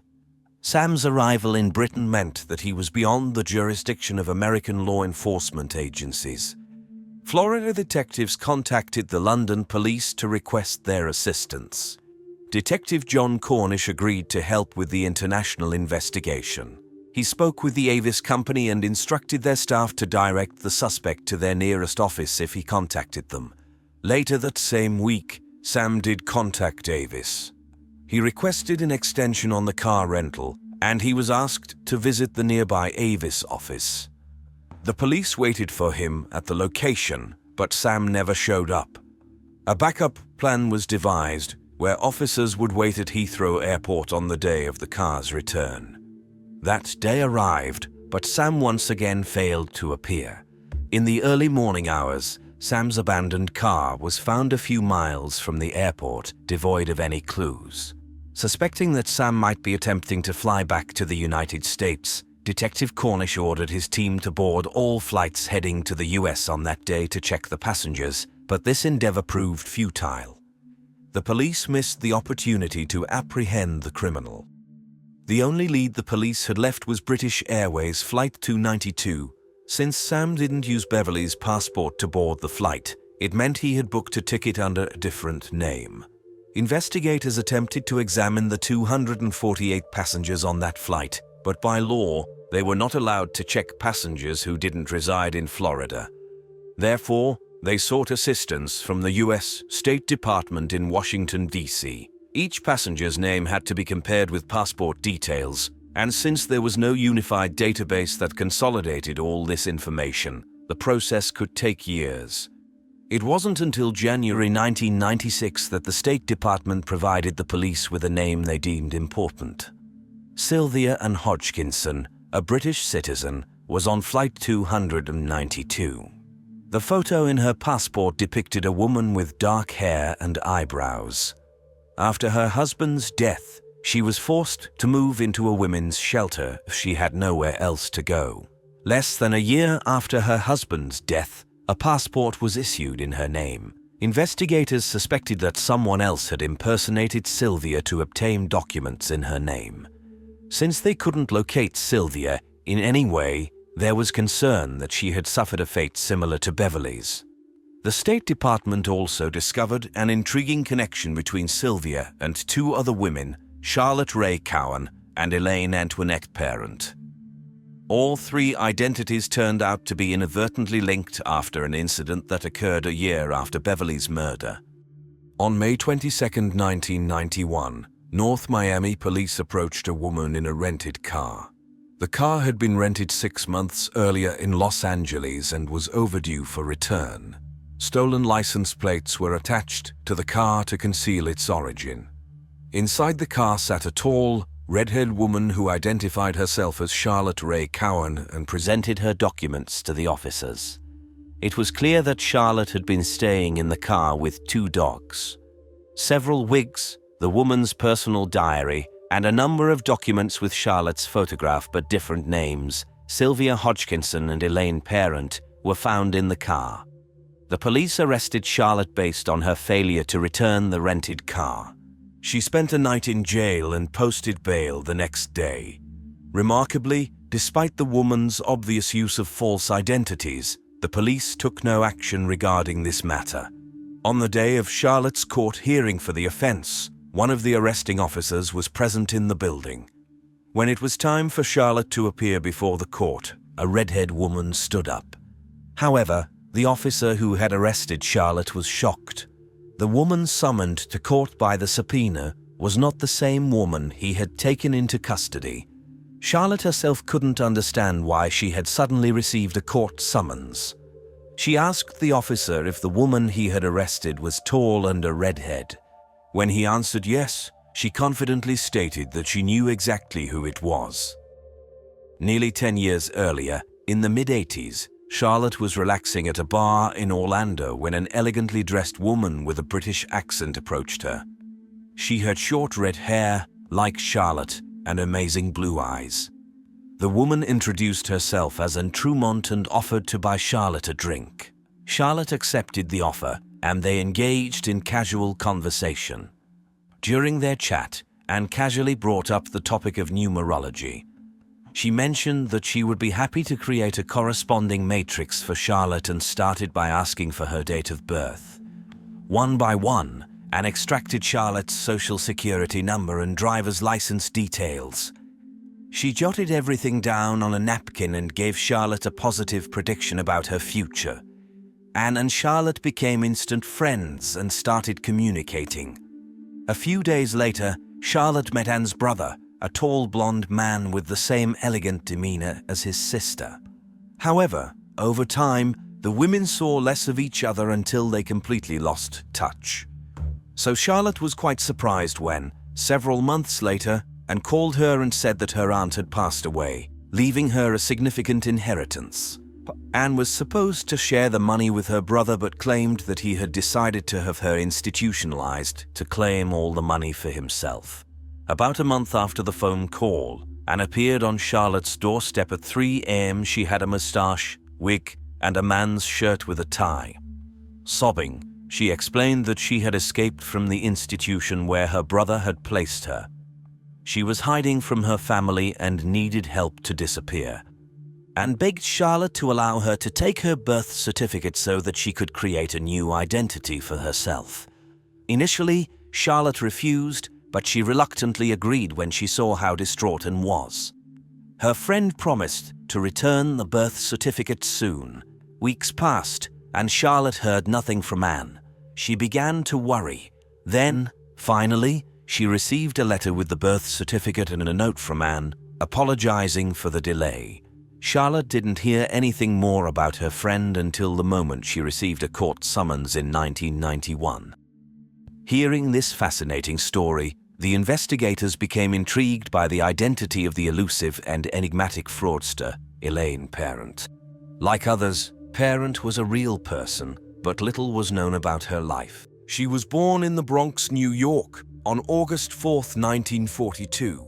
She was the only child of loving and fairly affluent parents. By the time she reached adulthood, she had transformed into a tall, slender beauty with dark hair and piercing blue eyes. At the age of 30, she moved to Florida and worked for a while at a real estate agency until her arrest in 1976 in Fort Lauderdale for shoplifting. Her fingerprints were taken and stored in the database. Then, in 1985, She stole jewelry worth $40,000 from an elderly acquaintance. This was around the same time Parent met Charlotte. Parent's fingerprints were compared to those of the woman arrested in 1991 for failing to return a rented car. They matched. The woman masquerading as Charlotte Coven was Elaine Parent. Naturally, the conclusion was drawn that the new neighbor, Beverly McGowan Ellis, the elusive suspect Sam, and Elaine Parent were one and the same person. However, they still needed to directly link Elaine to Beverly's murder. The detectives reviewed the evidence in the case and examined a notebook containing letters Beverly had written to her brother and sister using an electrostatic detection device, ESDA. This specialized equipment is used to detect indentations or impressions on paper left by previously written letters. The analysis of the notebook revealed that it had been used for a series of other letters written not in Beverly's handwriting. It seemed the author was a woman who held a strong grudge against Beverly. The messages were rather aggressive and contained threats. The letters were compared to handwriting samples from Elaine Parent, and they matched. The letters written by Parent were addressed to a woman in London who held a high-ranking position as the CEO of a major company. For her safety in the case materials, she was referred to as Witness X. She shed light on many gaps in the life of the elusive fraudster. The woman revealed that she had met Elaine during a trip to Miami in the 1980s, and they quickly became friends. In 1985, when the police were searching for Elaine for the jewelry theft, she apparently fled to London and asked Witness X if she could stay with her. However, the two young women soon realized that they couldn't live together due to Elaine's explosive temperament and instability. In 1990, the con artist returned to the United States, but to Witness X's surprise, she returned to London at the end of July. She was driving a car rented from Ives. 3 months after her return to London, Parent stole 2 dogs belonging to her former friend and escaped to the United States. From there, she sent threatening letters to Witness X and attempted to extort a ransom for her dogs. These dogs were evidently the same ones found in her possession during her arrest in Miami in 1991. By the end of 1996, Parent faced charges of passport forgery from the State Department, but they have no idea where she could be hiding.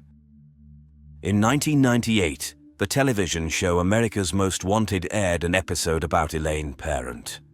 When the show began, Patricia Nevins from St. Petersburg, Florida, was at home watching television. As soon as she saw Elaine's photo, she immediately recognized her. Patricia Nevins was a church worker and knew Elaine as a blonde named Sandra Little.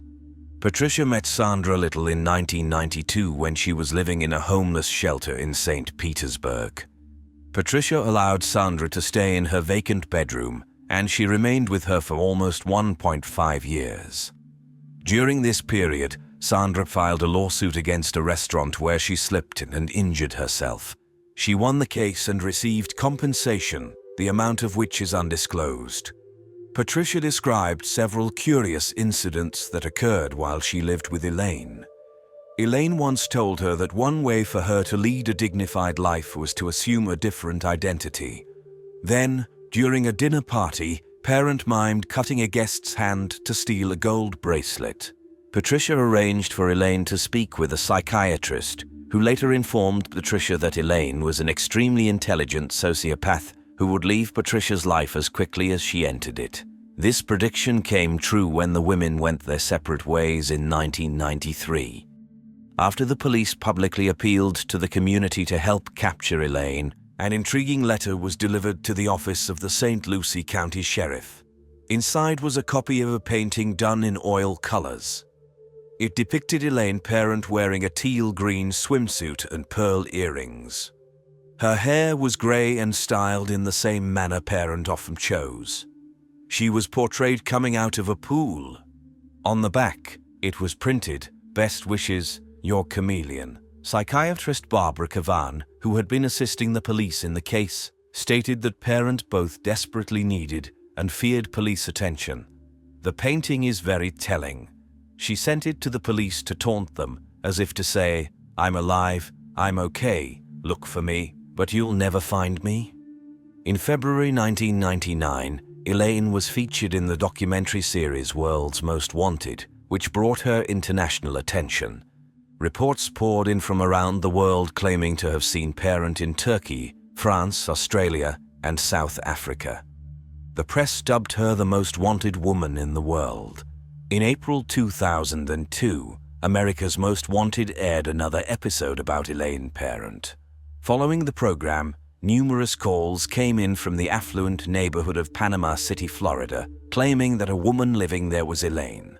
3 police officers were dispatched to the address.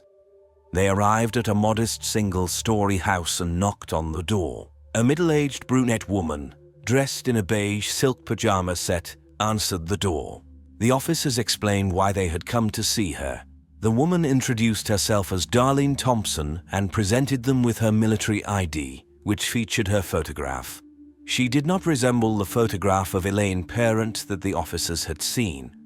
Realizing that the neighbors had made a mistake, the officers nevertheless asked her to accompany them to the station for formalities. Darlene agreed and requested that the officers wait while she changed clothes. While the officers waited outside the bedroom, one of them examined Darlene's ID. Being a former military personnel, he immediately noticed a crucial missing stamp that confirmed the document's authenticity. The officer knocked on the bedroom door to clarify this matter, to which she responded that she was getting dressed. The officers waited for her to come out, but she never appeared. A gunshot rang out, and the officers rushed into the bedroom only to find Darlene dead. Subsequent fingerprint analysis officially confirmed that Darlene and Elaine Parent were the same person. It turned out that the house where Elaine lived belonged to another woman. Elaine had been renting a room from her since August 2001. The homeowner described her as a pleasant woman with a passion for cooking. During the search of the house, Elaine's Florida driver's license was found, featuring her photo but under the name of the woman she was staying with. In a notebook, she had written down information about a man from the neighboring town of Lynn Haven, including his social security number and credit cards. Elaine's closet was filled with wigs and both women's and men's clothing. A book on learning the French language and another on theatrical makeup were also discovered. Some acquaintances of Elaine mentioned that she often worked on a laptop, but it was never found. The diary she had with her when she was arrested over 10 years ago as Charlotte Cavan was also missing. Another intriguing detail to the portrait emerged. The police found a flyer with a photograph of Elaine and the name Antonia Racemen. The flyer stated that she was being sought by the FBI for the murder of a government official at a hotel in Washington. Interestingly, it appeared that Elaine had created the flyer herself, and the local police chief later speculated that she had made it to intimidate someone. The death of Elaine left many unanswered questions. The police believe she had up to 20 different identities that she used across the world, including the USA, UK, Turkey, Israel, France, and South Africa. Some suspect that she may have committed more murders, but no additional victims have been found. 3 years prior to her death, investigator Norma Pfeiffer told the media, "The brutality of the Maguire murder makes me think that someone capable of this has either done it before or will do it again." Opinions are divided as to whether she worked alone or had an accomplice. Some argued that she couldn't have managed Beverly on her own. And let's not forget about the attractive blonde man she presented as her brother. Psychologist Barbara Kerwin described Elaine as a virtuoso in her field, capable of effortlessly reading people's souls and uncovering their vulnerable spots. However, the motive behind her crimes remains completely unclear.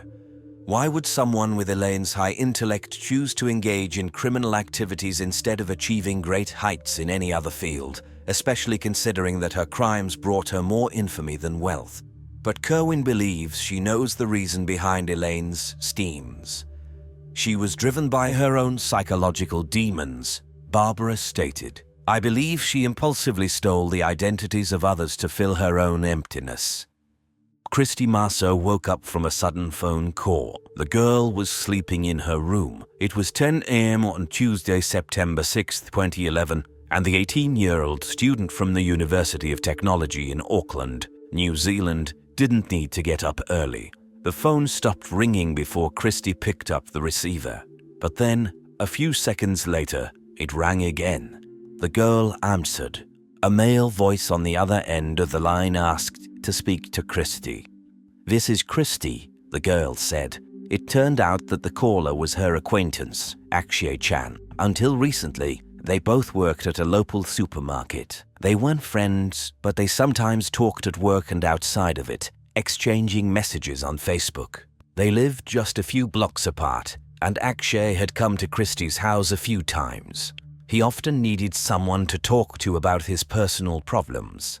Kind and compassionate, Christy was always ready to listen to him. The girl knew that Akshay had been going through a tough time lately, but she couldn't imagine what he would say next. Her heart sank when he uttered, "I dissolved 40 tablets in a drink, and if you don't come to my house within 10 minutes, I will drink it." Without a second thought, the girl hurried to help Akshay. Christy was in such a rush after Akshay's call that she had hardly any time to get dressed. She quickly put on sweatpants and a sweater over her sleepwear, grabbed her keys and mobile phone, jumped into her car, and drove about a kilometer to Akshay's house. It was unusual for Christy to ignore a cry for help. She always tried to assist those who had a harder time in life. Unlike the sociable Christy, Akshay-chan didn't have many friends. Everyone recognized his extraordinary intellect, but he found it difficult to communicate with other kids, especially girls. When fate brought them together at work in a local supermarket, Akshay began sharing his inner struggles with her. The girl sympathized with him, but in June 2011, she started a new job and saw Akshay much less frequently. By the time he called her on September 6th, a considerable amount of time had passed since their last meeting. Christy had only 2 minutes to arrive at the apartment building where the guy lived with his mother and younger sister. She parked her car, rushed up the stairs, and knocked on the door. Akshay let her inside. Christy followed him through the entrance door, which he locked behind them. There was no one else at home. Akshay's mother was at work, and his 16-year-old sister was at school. As Christy sat down in a chair opposite him, she noticed a small amount of white powder on the table. It looked like someone had crushed tablets. Obviously, Chand hadn't lied when he mentioned the glass with the medication. Christy asked him where the drink was. "Do you think I'm that stupid?" He replied, "Of course, I hid it because I knew you would find it." Concerned, the girl tried to persuade Akshay to seek professional help. Her words disappointed him. From his perspective, Christy wasn't helping him cope with depression after she left the supermarket. Christy explained that she was torn between her university studies and her new job. But Chand argued that she could spare 5 minutes to chat with him on Facebook, and that would be enough. Then he added, "Let's face it, you weren't that busy." Christy became increasingly uneasy. The more he blamed her, the more she explained that she couldn't help him. He needed to reach out to a specialist. This angered Akshay even more. He jumped out of his chair and reached into his pocket for a kitchen knife. The knife was long and very sharp. Akshay held onto the handle tightly, brandishing it in front of Christy. "This is how we're going to do it," he said. "If you scream, I'll stab you with the knife." Christy began whimpering in response, prompting Chand to order her to be quiet and calm down. The girl still held onto her mobile phone, contemplating how to send a message to her friend asking for help. But Chand noticed the phone and demanded that she hand it over. Christy clung to her phone tightly, as if it were her only connection to the outside world. Failing to forcefully take the phone from her, Chand threatened the girl again, implying he would resort to using the weapon. He snatched the girl's mobile phone, and suddenly, Chand began to talk. He declared that he had big plans for the day. He decided to scare the girl, seek revenge on her for not supporting him during his most difficult period, and finally put an end to everything in one fell swoop. Then he demanded that Christy take off her sweater and hand it over to him. After searching through it, he demanded her blue top. The girl refused, but predictably, the guy threatened her with the knife. Christy complied. Then he ordered her to stand up and show that she wasn't hiding anything in her pants. She emptied her pockets, but it wasn't enough for him, and he wanted her to remove the sweatpants she was wearing. Christy refused and broke down in even greater tears. But realizing that she had no choice, she undressed, leaving herself only in her underwear. Chand crumpled her clothes into a pile, sat back in the chair, and began rambling about various things. He spouted nonsense about how people like Christy make others suffer. He accused her of coming to him only when it was already too late.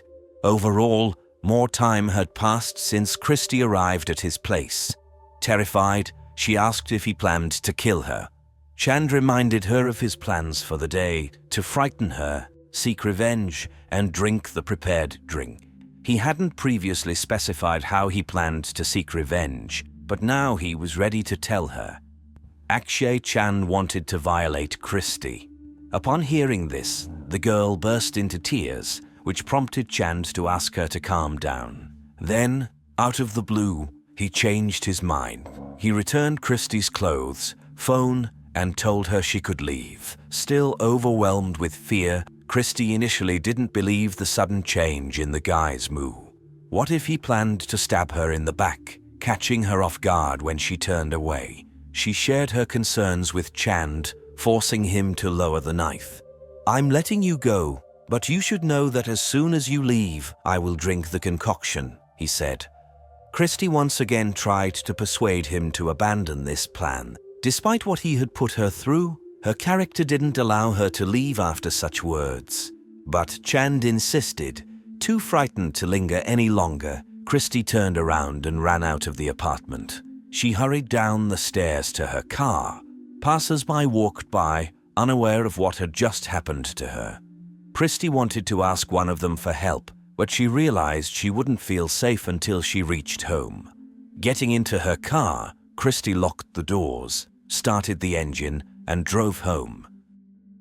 From the perspective of Christy's parents, Brian and Tracy Marceau, she was their little miracle. After the birth of their first child, a girl named Heather, Tracy and Brian Marceau had been trying to become parents again. However, it took 6 years before Christy was born. By 2011, the very close-knit family members were living far apart. Heather had moved out of the family home a few years ago, and Brian was working in Australia. Tracy was planning to move to Australia soon to be closer to her husband. Christy was also looking forward to the move. As her first year at the University of Auckland's School of Hospitality and Tourism approached its end, where she was studying event management, she could continue her education in Australia. By the age of 30, the young woman dreamed of starting her own event planning company. Currently, she still lived in her parents' home, where she grew up in the suburb of Hillcrest. On the morning of the attack on Christy, Tracy was at work when her phone rang around 11:30 a.m. It was her mother, Shirley, who lived together with Tracy and Christy in the same house. Tracy answered, and in the background, she heard Christy's hysterical crying. Then she heard her mother's voice, telling her to come home immediately because Christy had been attacked. Tracy arrived home within 15 minutes. Upon seeing her mother, Christy threw herself into her arms and didn't want to let go. Trembling and crying incessantly, she recounted what Akshay Chand had done to her. Tracy hardly knew Akshay, but she remembered that once, while seeing off Brian at the airport, they returned home with their daughter and found him waiting at the doorstep. Akshay and Christy chatted briefly. Christy assured her mother that she just needed someone to talk to, but Tracy didn't like him right away. He evoked a strange feeling in her, and she asked her daughter to stop communicating with him. However, the girl was confident that there was nothing to worry about, and Tracy had never heard of Akshay again until this incident. Shocked by the details of what had happened, Tracy immediately took her daughter to the police station. In the police station, Christy repeated her account of the attack. She didn't know why Akshay had a change of heart and let her go, but she was certain that it wasn't the end and that he would attack her again because he had been stalking her for some time. She didn't tell her parents, that she had found him sitting on the steps of her house on more than one occasion. At one point, he left a note for her in the mailbox, confessing his love and thanking her for the support she had provided, which he desperately needed. Chand also insisted that Christy accept a large sum of money as a gift. She took the money but didn't spend it, believing that he would demand it back. And indeed, a few days later, he did. When she left work at the supermarket, Chand quit his job on the same day, stating that he had no reason to stay there without her.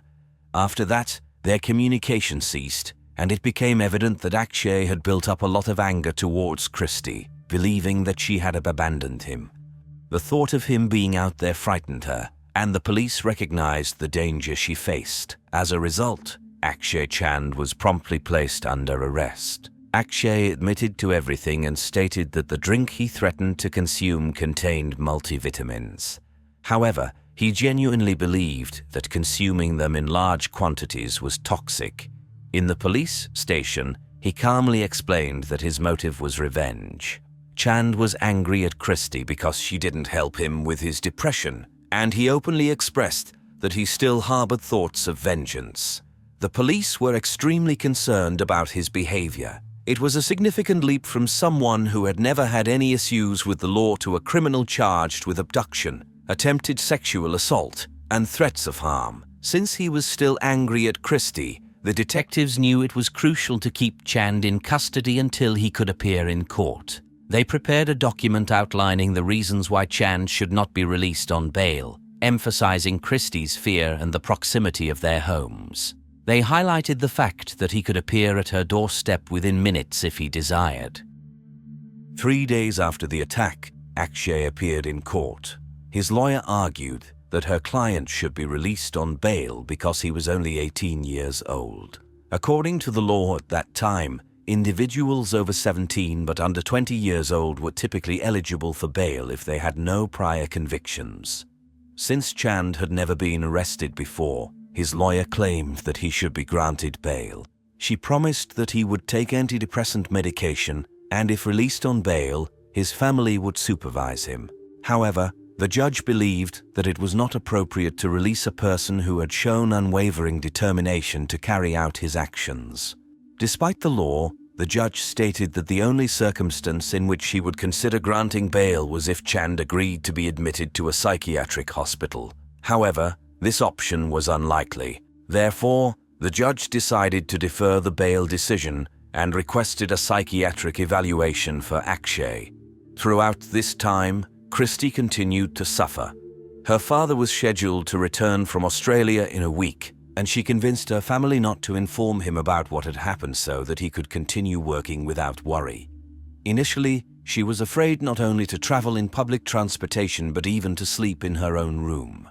Whenever she heard any sound at night, she immediately asked her family to check what it was. Her greatest fear was that Akshay would be released and would attack her family or fixate on another innocent girl. By early November, life began to slowly improve.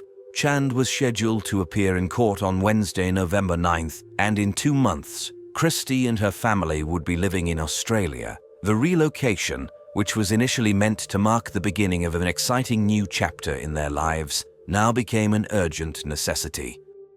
On the morning of November 7th, Tracy got up at 6:30 and began preparing for her workday.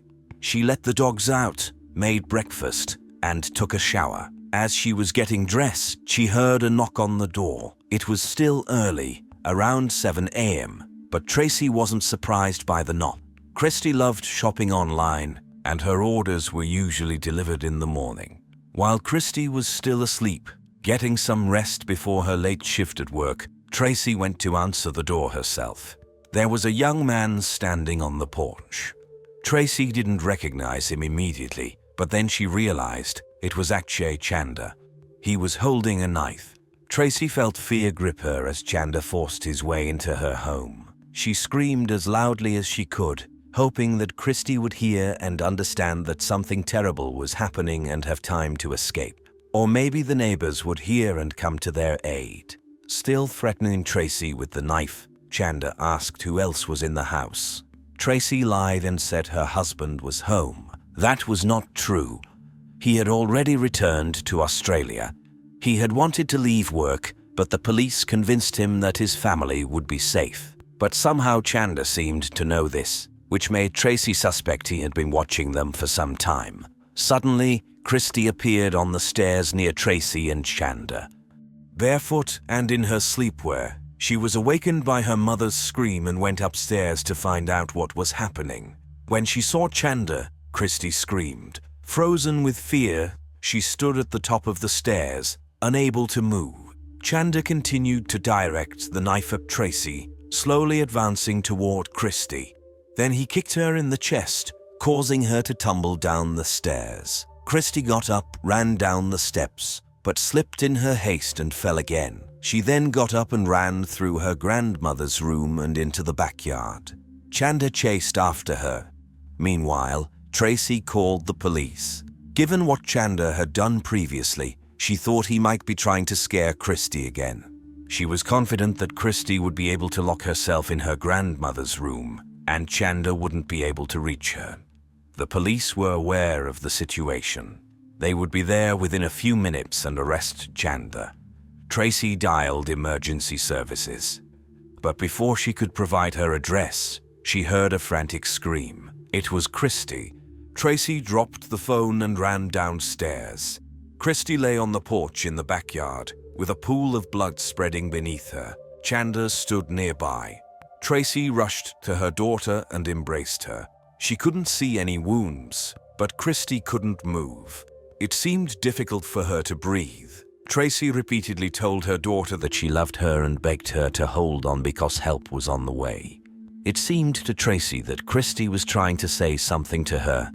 Looking into her eyes, Tracy saw that life had just left them. Christy was gone. Chanda just stood there. When Tracy looked at him, she saw that he still held the knife. The blade was bent at a 90-degree angle. Chanda himself was covered in blood.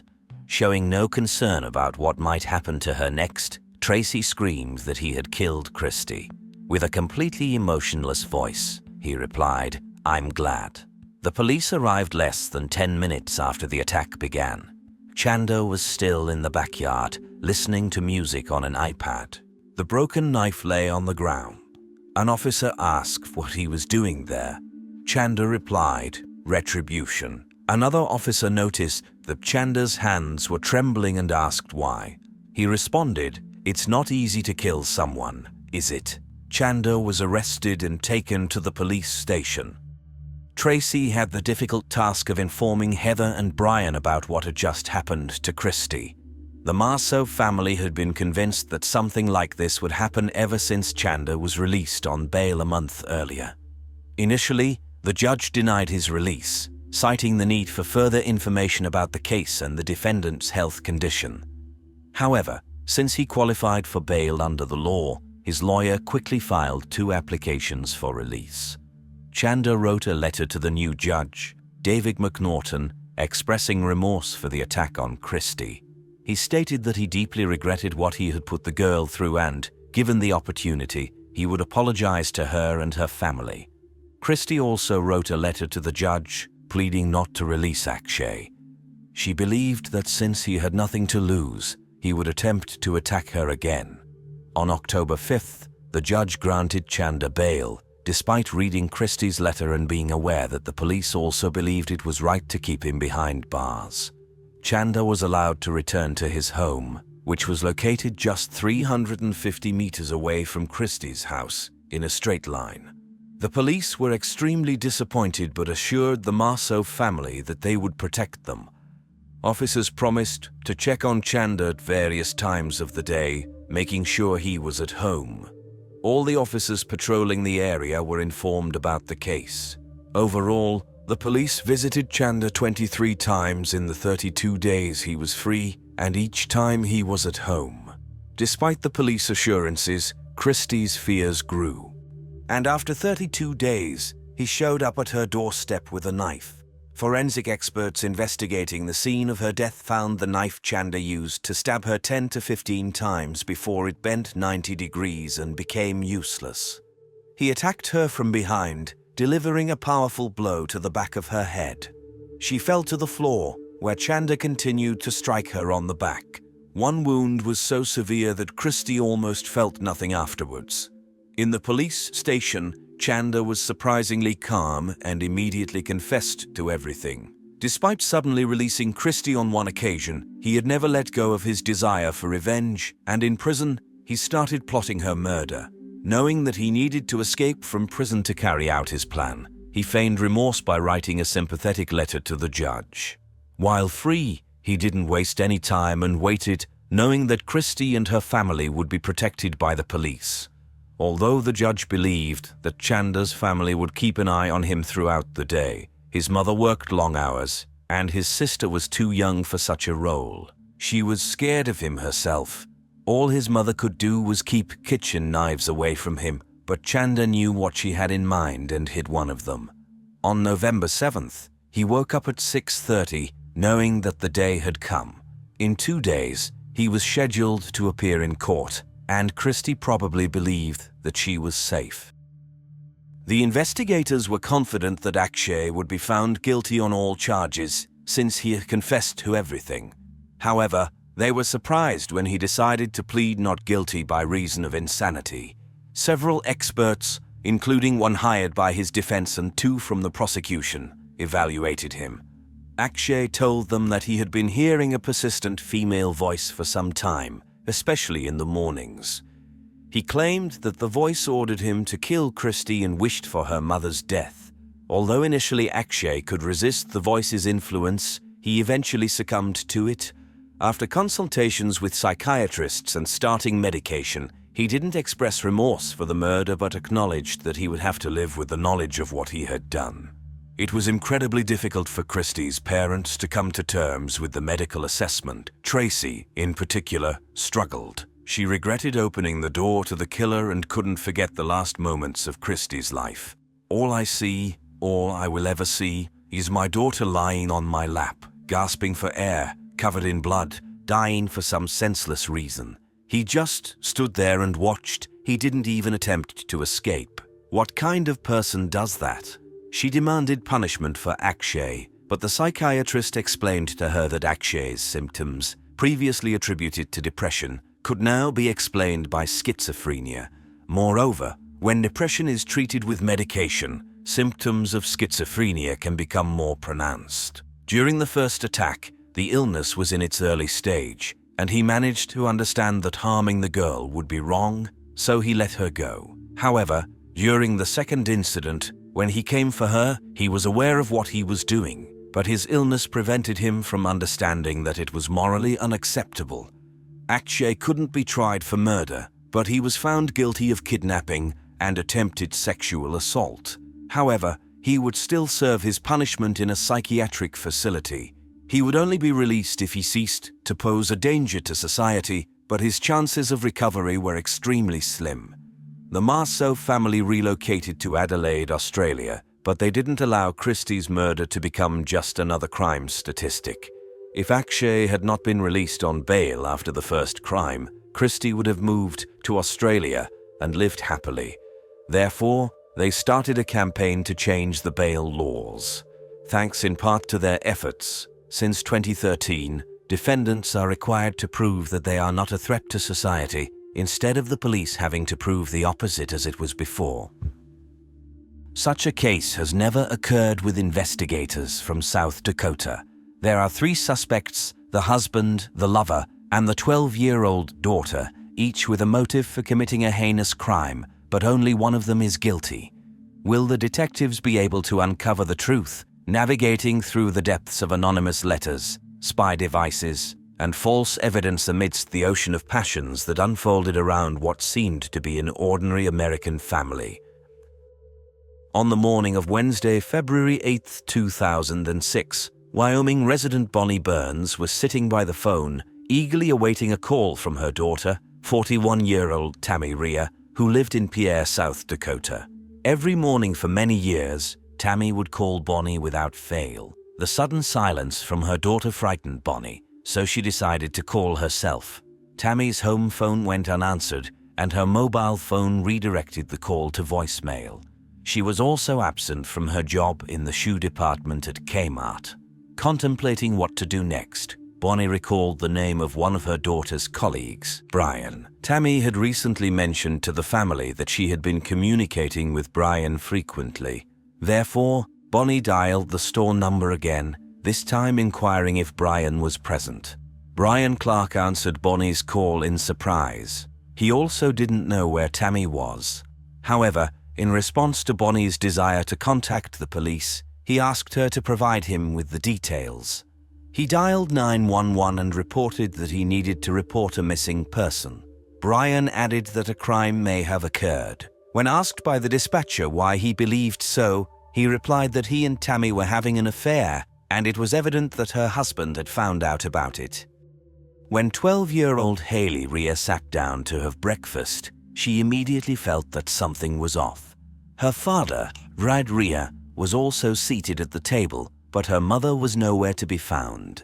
Tammy always busied herself in the kitchen, but now the house was unusually quiet. Haley walked into her mother's bedroom. All her belongings were still there. Her SUV was parked in the garage. The girl couldn't understand what was happening. Her mother couldn't have left without her purse, phone, or keys. They had spent the evening together, while her father, as usual, worked late, and her mother never once mentioned that she had plans in the morning. Perplexed about where she could be, Haley asked her father. In a hushed voice, Brad replied, "Sweetheart, she's probably with her boyfriend.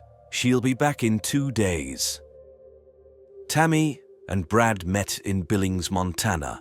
The young couple started dating right away, and within a year, Tammy was expecting a child. It was her dream to get married and become a mother. Tammy took care of Haley and the household while Brad focused on his career. In 2004, Brad's hard work paid off when he was offered a promotion to assistant manager at Walmart, but it required the family to relocate to Pierre. Although it was the administrative center of South Dakota, the town had less than 14,000 residents and lacked any significant entertainment options. One notable attraction in Pierre was the dam and the adjacent lake, a popular spot for fishing and hunting. However, it provided a picturesque and peaceful setting for the family, so Brad accepted the offer. The move from a big city wasn't easy for the family, but after some time, life in the new place began to settle. Hay found a few sports clubs to join, and Tammy found work at a store where she met Brian Clark. Unlike her husband, who loved his wife but couldn't devote enough attention due to work, Brian was always there for her. The news of her mother having a boyfriend came as a thunderbolt out of the blue for Haley. Although her parents had informed her 2 weeks earlier that they had decided to get divorced, this news caught her completely off guard. Her parents had explained to her that her father had been working incredibly long hours, sometimes up to 100 hours a week, and it had taken a toll on their marriage. However, they had promised to stay together until the end of the school year so that the changes wouldn't affect Haley's education. And now, with her father announcing that her mother had a boyfriend, Haley didn't know what to think. After dropping his daughter off at school, Brad headed to work. As soon as he entered, 2 police officers approached him. When Brad heard that his wife had gone missing, he was shocked. He explained that he hadn't seen Tammy since the previous day.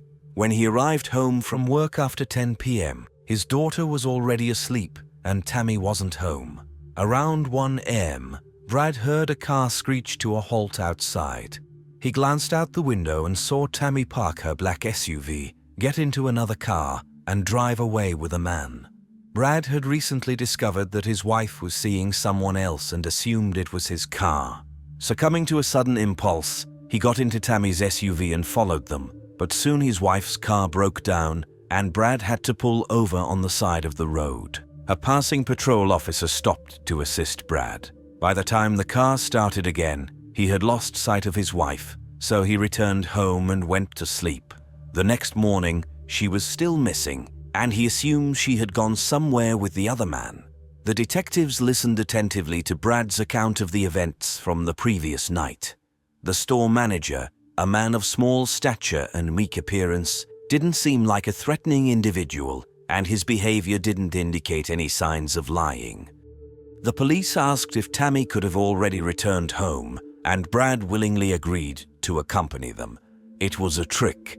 The officers had already been inside the house, and one of them noticed something through the garage window that caught his attention. When Brad allowed them to search his home, one officer went inside while the other headed straight to the garage. There, he noticed a reddish-brown stain on Tammy's car door. As he approached, he saw blood dripping from the vehicle's threshold. There was too much of it, and when the police officer opened the door, he was nearly overwhelmed by the powerful smell of bleach. Everything indicated a crime, but the officers didn't want to alarm Brad, who could demand the search to stop at any moment. The police decided to employ another trick. They asked Brad to drive with them to the station to answer some questions. And while the owner was not at home, they would request an official search warrant. Simultaneously, during the questioning of Brad, the police spoke with Haley. The girl shared that her parents never argued, and her father devoted every spare moment to the family.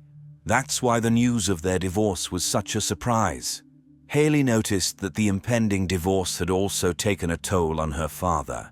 He had been very moody in recent days, hardly eating anything, and he had called Tammy, pleading for her help in saving their marriage.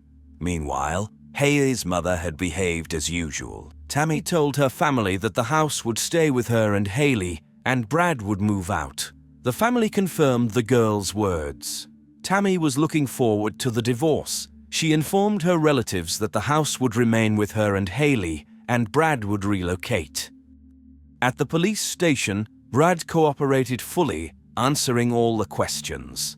His wife had recently confessed to him that she had fallen in love with someone else and wanted a divorce, but Brad didn't know who the other person was. He adamantly denied any involvement in Tammy's disappearance and insisted that he had no idea where she might be. When the detectives informed him about the blood found on the car, he was shocked. While Brad was being questioned, the police obtained a search warrant for his home and thoroughly examined every room, but everything seemed completely normal except for the blood in Tammy's car. It was a cozy home of an ordinary family. The amount of blood found in Tammy's SUV indicated that she had suffered serious harm and was likely killed. In such a case, Brad was the most likely suspect, given his wife's desire for a divorce, which provided a motive. They interrogated him for 5 hours until he insisted on having a lawyer. Although they weren't 100% certain that Tammy had been killed, they couldn't release the suspect either, as he could potentially destroy any evidence. The police had no choice but to arrest Brad on the first-degree murder charge. While Brad Ria was under arrest, the investigators invited Brian Clark to the police station. He arrived with his lawyer. Just like Tammy, Brian also had a family, a wife and a daughter. Brian told the detectives that he had last seen Tammy the day before her disappearance. They met at a motel, and then Brian dropped Tammy off at her home around 5 p.m. afterward. He went to a basketball game with his wife and daughter. He spent the entire evening and the night at home. Brian mentioned that his wife could confirm his alibi, but she was unaware of his affair with Tammy, and he preferred it to stay that way. Once again, the detectives didn't know what to think. The man genuinely seemed concerned about Tammy, but the fact that he immediately appeared with a lawyer raised suspicions. Additionally, the fact that Brian's wife was unaware of her husband's infidelity provided him with a motive for murder. Perhaps, if Tammy had confessed to Brian, she demanded that her lover do the same, urging him to get a divorce or even threatening to talk to Brian's wife, pushing him over the edge.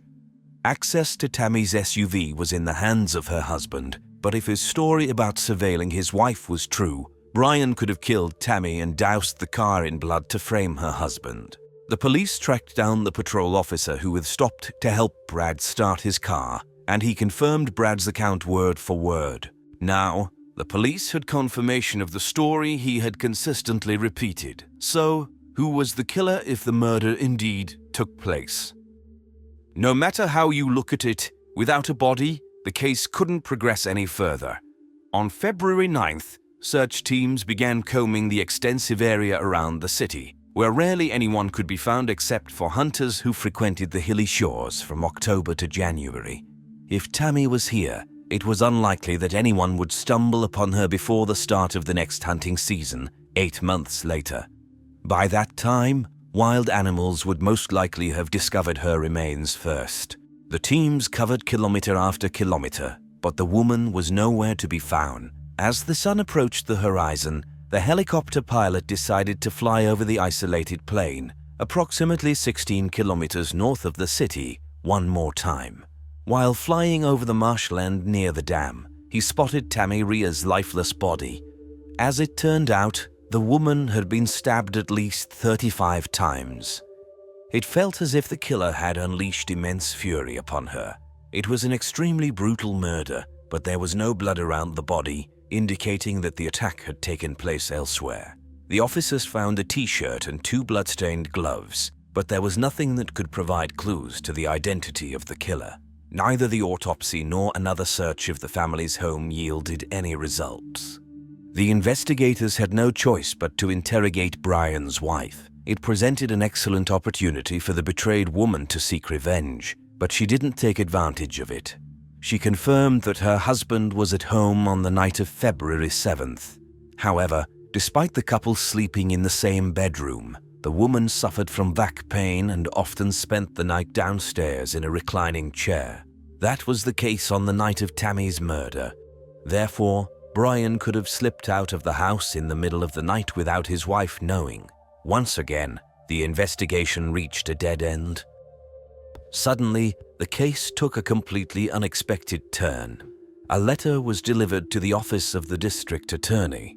It was written by one of Brian Clark's cousins. The man could no longer stay silent and wanted to unburden himself. According to the letter, Brian confessed that on Tuesday, February 7th, he met with Tammy at the motel and they agreed to meet again later. Brian arrived at Tammy's house late at night. They took 2 blankets and set off in Tammy's SUV out of town. After spreading the blankets, Tammy undressed, leaving only her t-shirt, and asked Brian to wear a condom, but he refused. Tammy's persistence infuriated him. He attacked her, and they struggled for some time before Brian forcefully got what he wanted. However, during the assault, the condom remained inside Tammy's body. In a fit of rage, Brian grabbed a knife and attacked Tammy. After killing her, he wrapped her body in the blankets and placed it in the SUV. He then returned home and parked the car in the garage. Brian had to share everything with his brother, who helped him get rid of the evidence. Many of the facts listed in the letter were not known to the public. The anonymous author could only have learned them from the killer. But there was one hitch. The initial autopsy did not reveal any condom. To uncover the truth, another autopsy was conducted.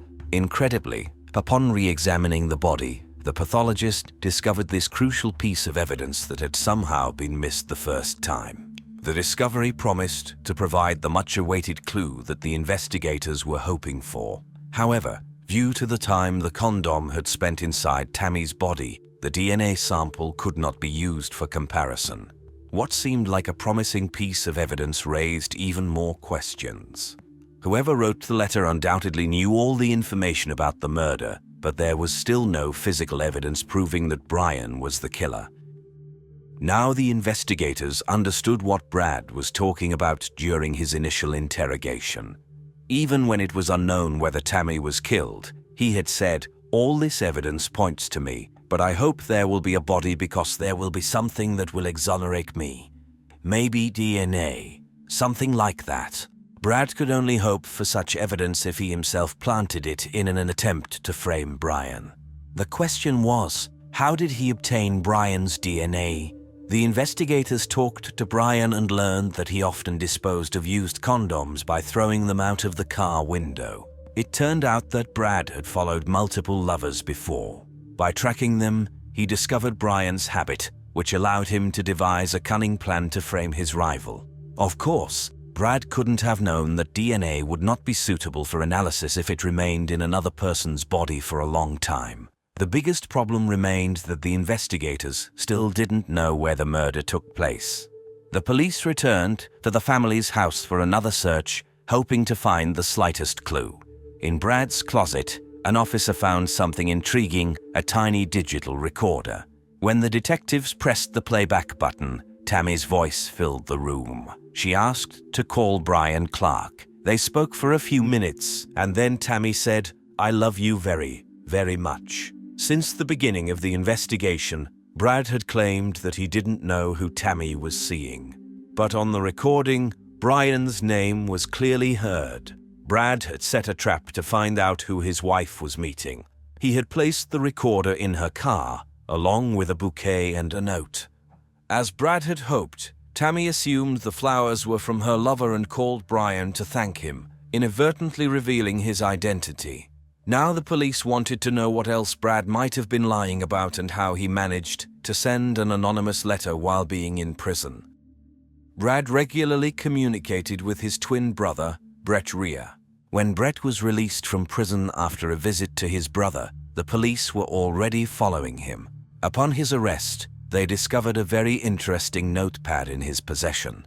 It listed all the facts that later appeared in the anonymous letter. Additionally, they found a letter from Brad describing excellent fishing spots. He drew a map indicating several locations near the dam. Considering the murder charges against him, it was unlikely that he would be thinking about something as trivial as fishing. The marked locations were significant for another reason. Following the instructions, the officers found 3 large black garbage bags containing blood-soaked beddings. The bags also contained blood-stained rubber gloves, women's underwear, and a large tarp. The tarp explained why there was no trace of blood in the Ria family's house. Here's how events likely unfolded on that night. Brad had prearranged the tarp on Tammy's mattress and placed several sheets over it to ensure she wouldn't notice anything.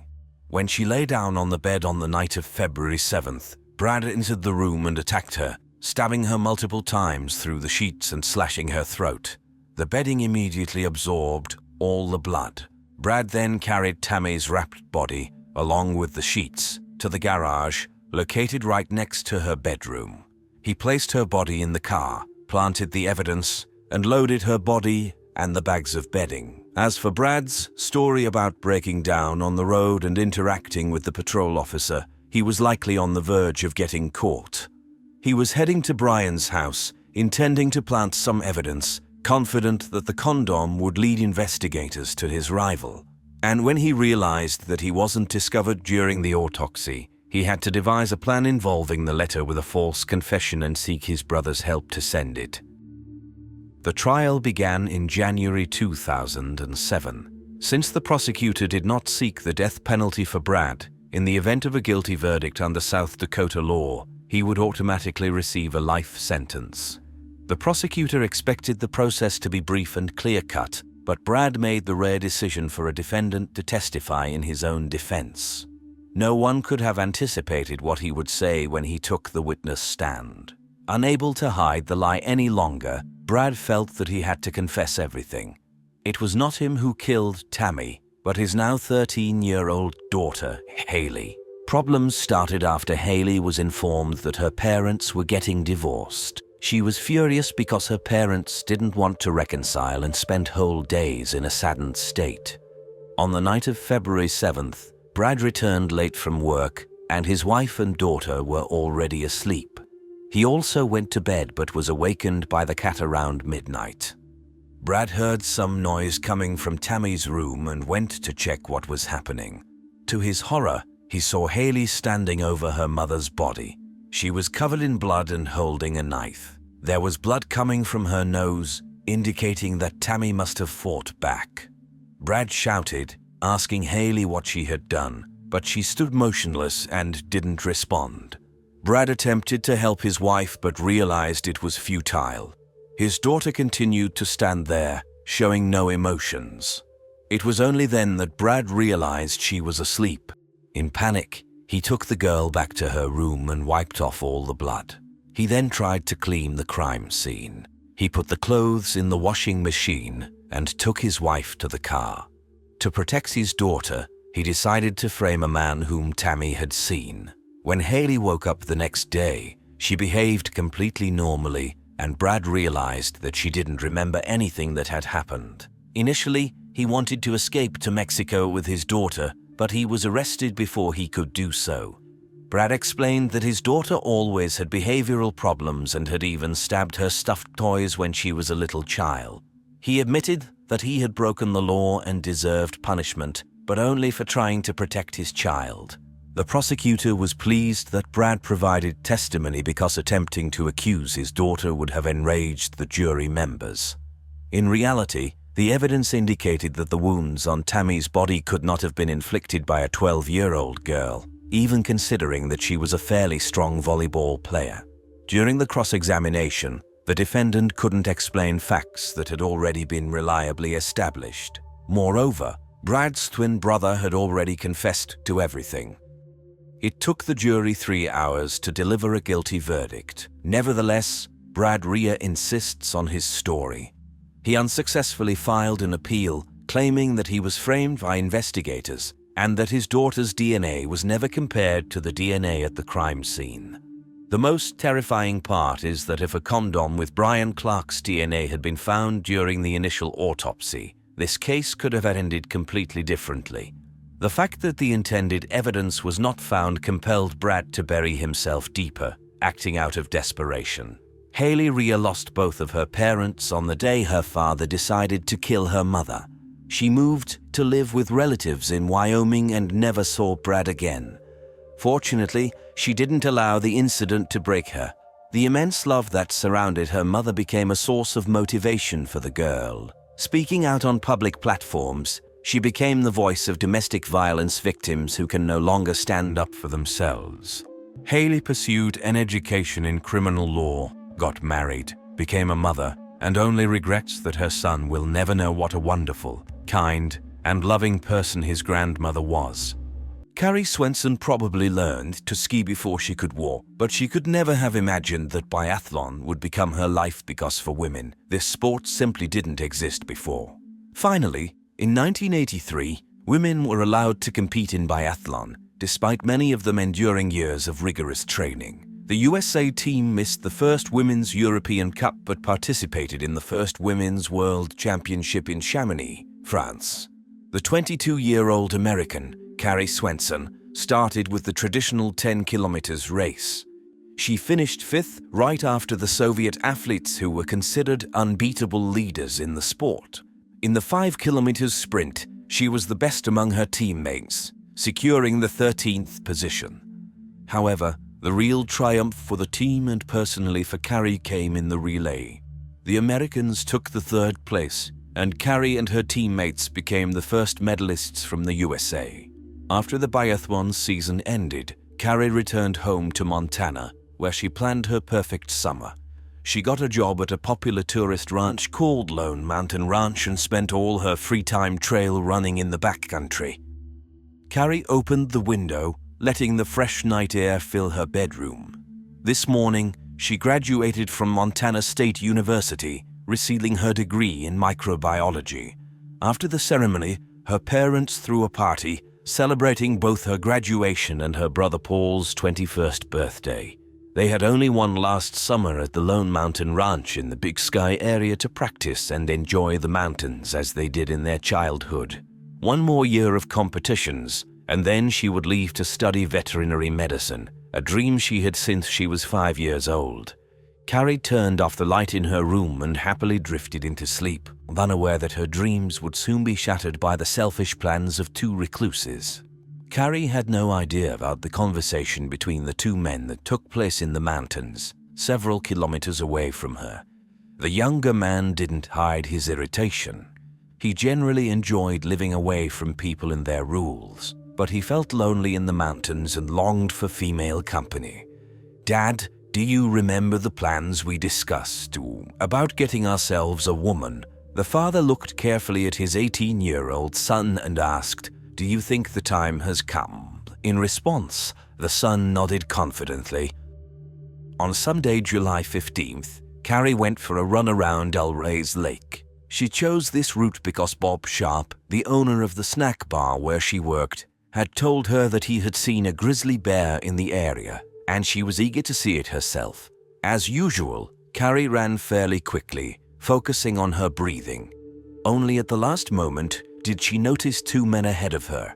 The strangers looked unkempt, They were not smiling, and the younger one had his hands on a pistol and a knife. Rifles were lying near a tree, even though the hunting season had long ended. Without taking their eyes off her, the men made Carrie realize that they had no good intentions. Unfortunately, she noticed them too late to turn around and run back. Fear triggered an adrenaline rush in her blood, and Carrie sprinted forward even faster, trying to pass the strangers as quickly as possible. However, her plan failed.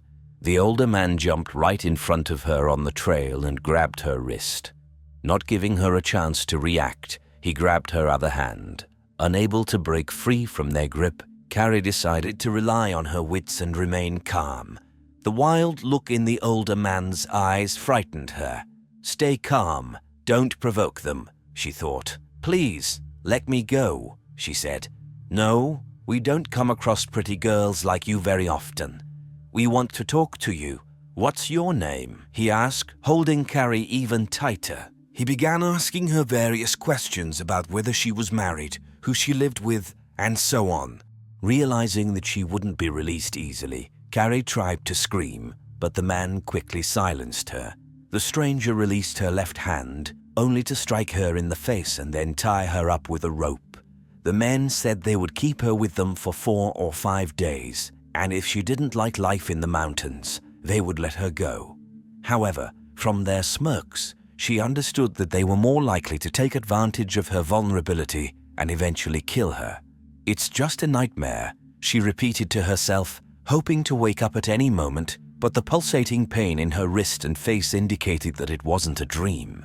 Carrie tried to appeal to their reason, explaining that her family and friends would look for her. In response, the older man threatened to shoot anyone who tried to rescue her. The men hurried on, wanting to move farther away from the lake and into the forest where they wouldn't be noticed. Carrie had no choice but to allow them to drag her along on the rope. Pretending to be submissive, she discreetly memorized the surrounding area to ensure she wouldn't run in the wrong direction when she got a chance to escape. The men walked side by side, chatting casually, as if kidnapping girls was an everyday occurrence for them. They discussed their views on society, laws, and the mountains. The older man expressed dissatisfaction with the region's development, particularly the fact that farmers were allowed to graze their livestock on his land. He told the younger man that he could learn everything necessary for life without returning to formal education or obeying society's laws. Such conversations made Carrie realize that her captors were likely mentally unstable. In an attempt to slow down their movement, Carrie asked for water and claimed she needed to rest. The men agreed to take a break. They approached a swamp, and to her horror, Carrie watched as the older man began drinking water from it. She tried to warn him about the dangerous bacteria present in the swamp, but he dismissed her concerns, saying it was the first time he'd heard of it. Reluctantly, she took a few sips as well. She noticed that the kidnappers behaved less aggressively when she pretended not to fear them. Carrie started cautiously questioning them about how long they've been living here without knowing about the dangers of drinking water from the local swamp. They replied that they were relatively new to the area but had been living in the mountains for 12 years. The younger man added with a smirk that they were desperately in need of female company, making Carrie feel even more uncomfortable. Afterward, they continued on their way. Carrie tried to step on soft ground and break twigs to leave clues for her family and friends who would search for her. Unfortunately, the older man noticed her efforts and thwarted them. Nevertheless, since she had nothing to lose, Carrie stubbornly kept leaving marks, and the older man kept erasing them. They continued this way, and when Carrie checked her watch, she realized that no one had started looking for her yet. It was only 4 o'clock in the afternoon. Meanwhile, Carrie's friend and colleague, Alan Goldstein, who taught shooting to guests at the ranch, began to wonder why her run was taking so long. He was afraid that she might have encountered a bear or twisted her ankle and couldn't make it back home on her own. Meanwhile, the strangers continued to lead Carrie further and further away from the ranch. After discussing how far they needed to go, they asked her if she could walk 60 kilometers in a day. She chose not to answer. revealing her capability of running 50 kilometers in hilly terrain during training to her captors was out of the question. If they thought she was weaker than she really was, they might move at a slower pace. She had no doubt now that they wouldn't let her live. Not now, not in 4 or 5 days. They wouldn't sacrifice their precious freedom for her. Carrie continued to subtly study the men. They not only shared a common philosophy but also bore a striking resemblance to each other. She started suspecting they were father and son. Carrie knew that people would soon start looking for her, but the thought of her parents or friends falling victim to her captors was far more terrifying than anything she had experienced so far. One way to avoid this was to escape. Since pleading didn't work, she decided to change tactics. Her tennis coach used to say, "Change your tactics when you're losing." Why continue playing a losing game when you have the opportunity to change your strategy? Around 5 p.m., the men decided to take a break for the night, but not before chaining her to a tree, severely limiting her chances of a possible escape. Mosquitoes and black flies were having a feast, with Carrie as their main dish. She was exhausted, hungry, thirsty, fearful for her life, and now chained. Near the tree, she noticed several rocks, one of which could be used to break a link in the chain at night. It was time to try the new strategy. Carrie decided to become unbearable. "Hey, I'm tired of standing by the tree. Loosen the chain so I can sit down," she demanded. The men looked bewildered but allowed her to sit. With her eyes closed as if resting, she secretly tried to reach for the rock. Unfortunately, the younger man noticed her attempt and removed all the rocks she could reach. Around 8 p.m., she continued to act obnoxious and demanded feminine items as she was freezing and being driven mad by the mosquitoes.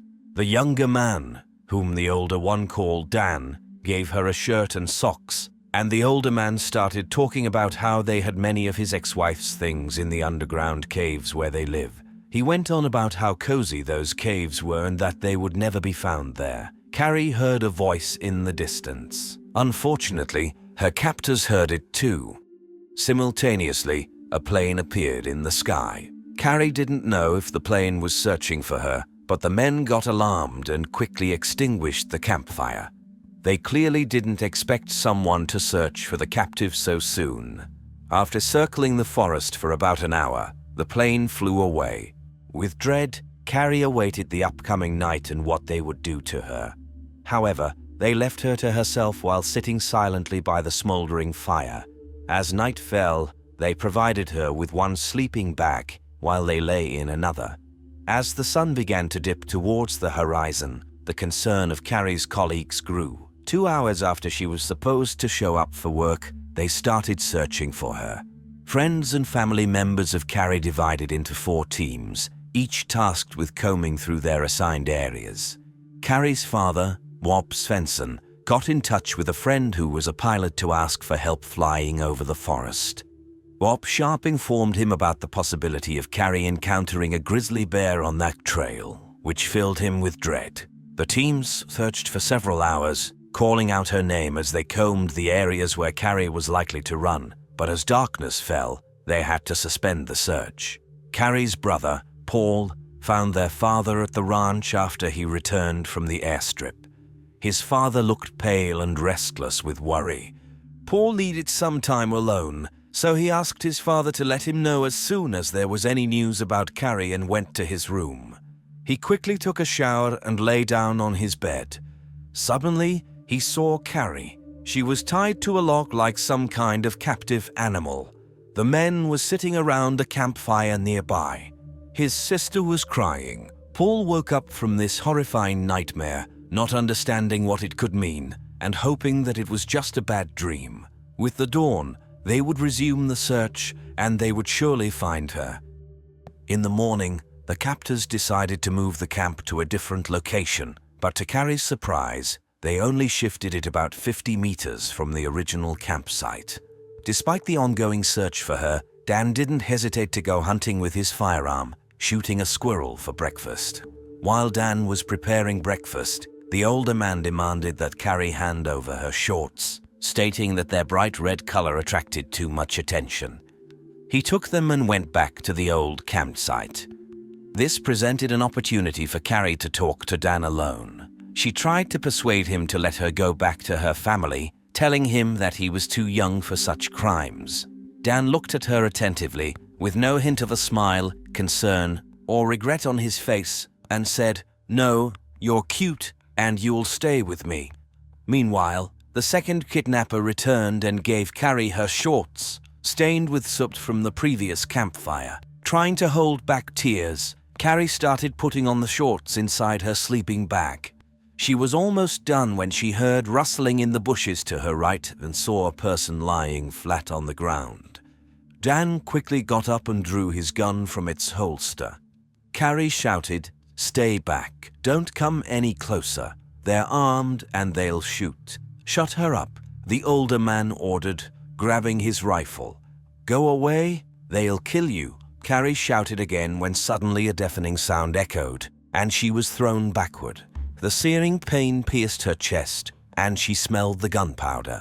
Dan repeated in shock, "I didn't mean to shoot her. I didn't mean to." Incredibly, Carrie thought, she had been shocked just at the moment when rescue was so close. The kidnappers made no attempt to help her, but from the bushes to the left, another person emerged. It was another ranch employee, Jim Schwalbe. Apparently, he didn't realize that the kidnappers were criminals and assumed they were part of a rescue team trying to help Carrie, possibly scaring off a bear but accidentally hitting her. Jim rushed towards Carrie, dropping his backpack on the ground. It was only then that he saw the chain around her waist under the sleeping bag and began to understand the truth. He demanded that the older man remove the chain from Carrie, while he continued to be threatened with the rifle. Dan threw his gun to the ground and took out the key to the chain. Jim then addressed one of the kidnappers, Alan Goldstein, telling him to run for help. But apparently, Alan had already figured out their true nature. He shouted that he was armed and ordered the kidnappers to surrender because they were surrounded by 200 people. At that moment, Dan violently yanked the chain, and Carrie screamed in pain. When Jim turned to look at them, the older man aimed the rifle at Alan. "No," Carrie gasped. A shot rang out, and everyone heard something fall in the grass. Jim rushed to the fallen friend, but the kidnapper had already disappeared from sight. The older man reloaded the rifle and aimed it in Jim's direction, but he was too far away by then. The kidnappers quickly packed their belongings into their backpacks, took the chain, and even dumped Carrie out of her sleeping bag, stating that she wouldn't need it anymore. They made no attempt to help Carrie or Alan, leaving them both lying on the cold ground. Carrie heard the crackling of Alan's radio but didn't dare hope to reach it as he was lying too far away. The cold penetrated her entire body, and with her last bit of strength, she attempted to crawl towards the extinguished fire.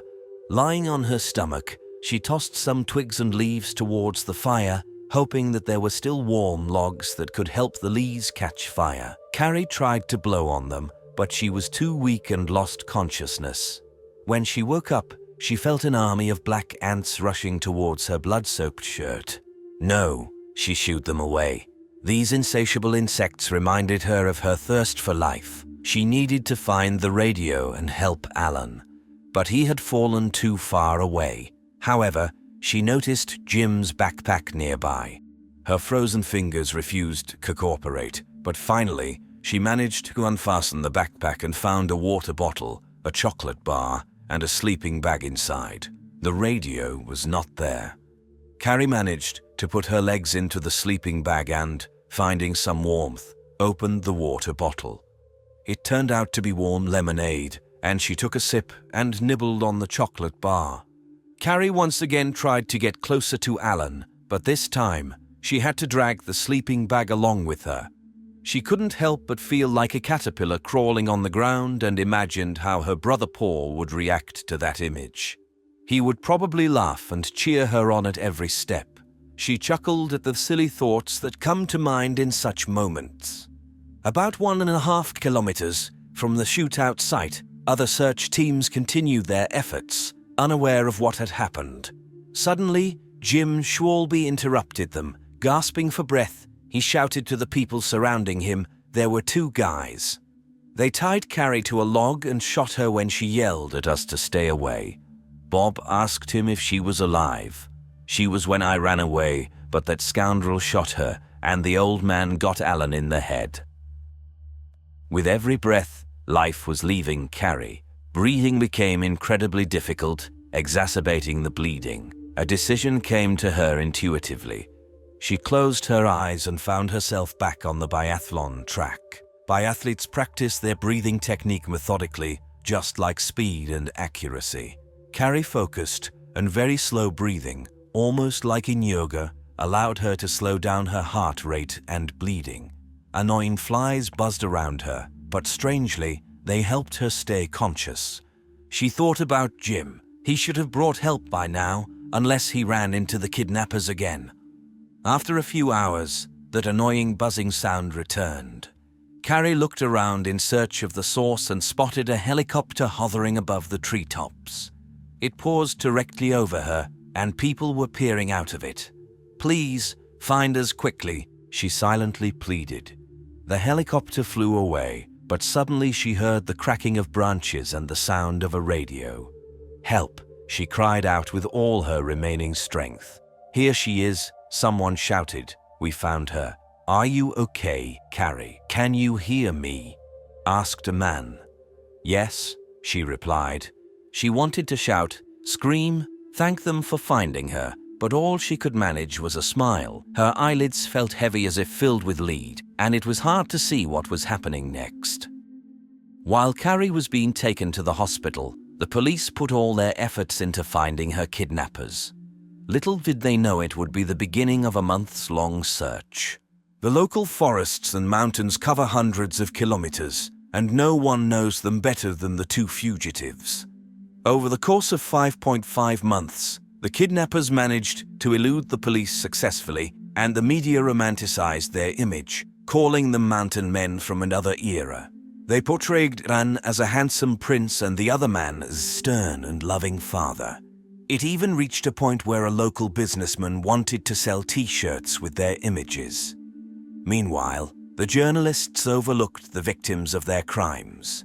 Then, about 2 weeks before Christmas, Sheriff Johnny France received an unexpected tip-off. One of his relatives noticed smoke on his ranch property in the woods.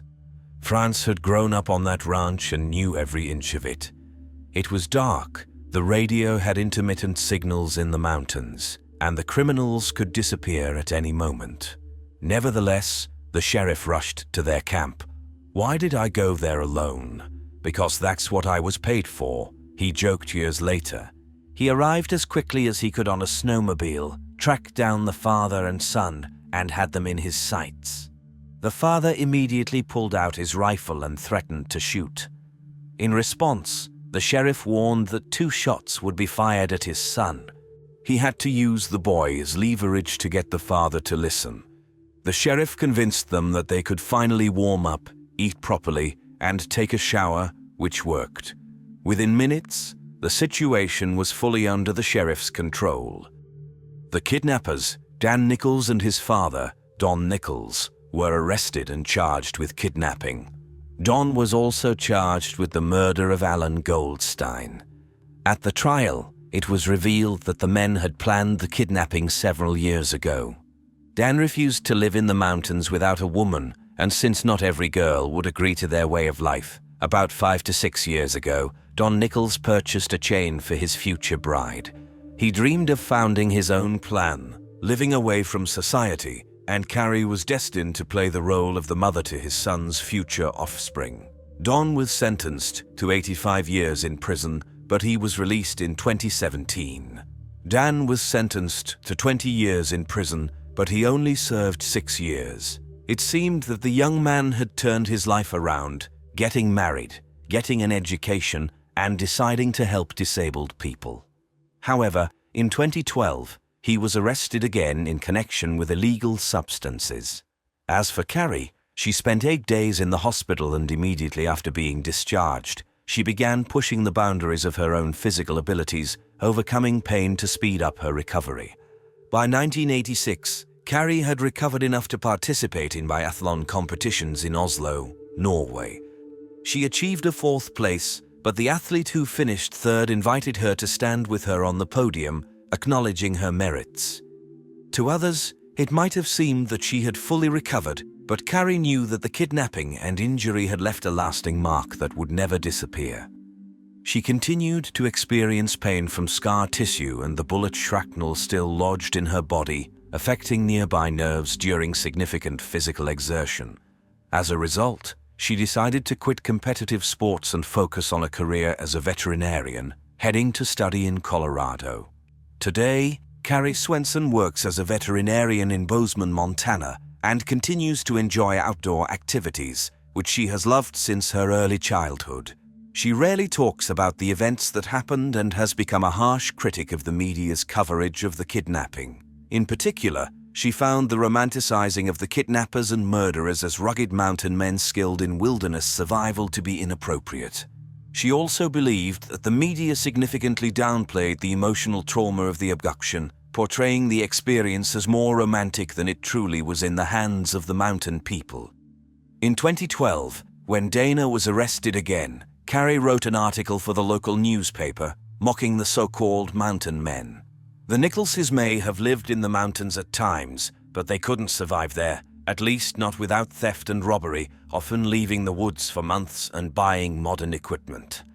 In the end, they were so easy to catch because they froze, starved, and grew tired of mountain life. They are no true mountain men, she wrote.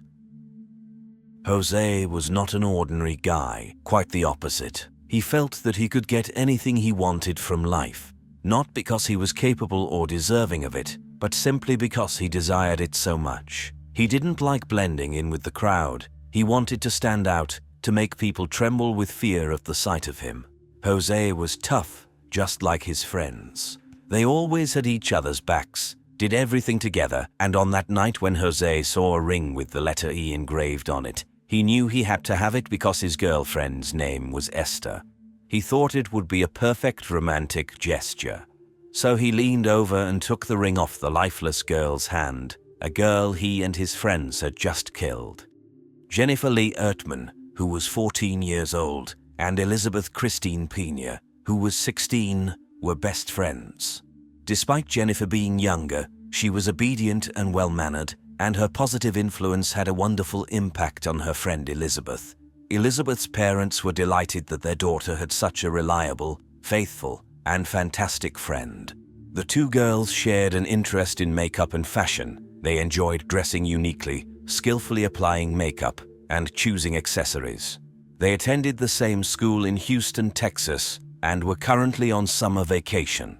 Thursday, June 24, 1993 came around. A friend invited Elizabeth and Jennifer to a poolside party. At 4:45 p.m., Jennifer's father, Randy, dropped her off at Elizabeth's house, where at 8 p.m., Elizabeth's mother, Melissa, drove the girls to their friend Gina's house, who was hosting the party. The girls were excited and thrilled, enjoying the pleasant warm summer evening in the company of friends. Time flew by unnoticed, and the hour when their parents would expect them to be home was approaching.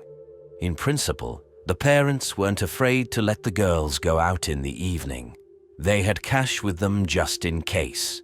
Jennifer carried a pager and always kept $10 for a taxi in her pocket. And if they wanted their parents to pick them up, they only needed to find a telephone or a payphone and call.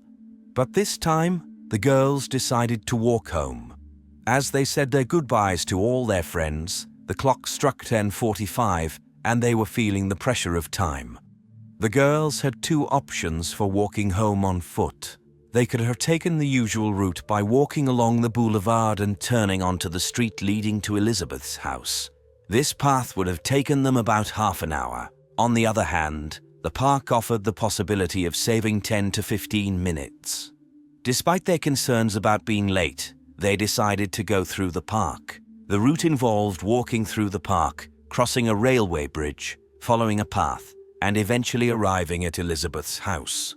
Of course, at night, this route was dark and secluded, a place that teenage girls should avoid. However, Many teenagers in the city casually used this shortcut. On the same night, Sandra Ertmann woke up around 4 a.m. and noticed that the light in Jennifer's room was still on, which was unusual. Usually, when Jennifer came home, she would always turn off the light to let her parents know she had safely arrived and was going to sleep. Sandra assumed that Jennifer had stayed overnight at her friend Elizabeth's house without informing them. When her husband woke up a little later, he asked Sandra if their daughter had spent the night at Elizabeth or Gina's house. Sandra replied that she wasn't sure.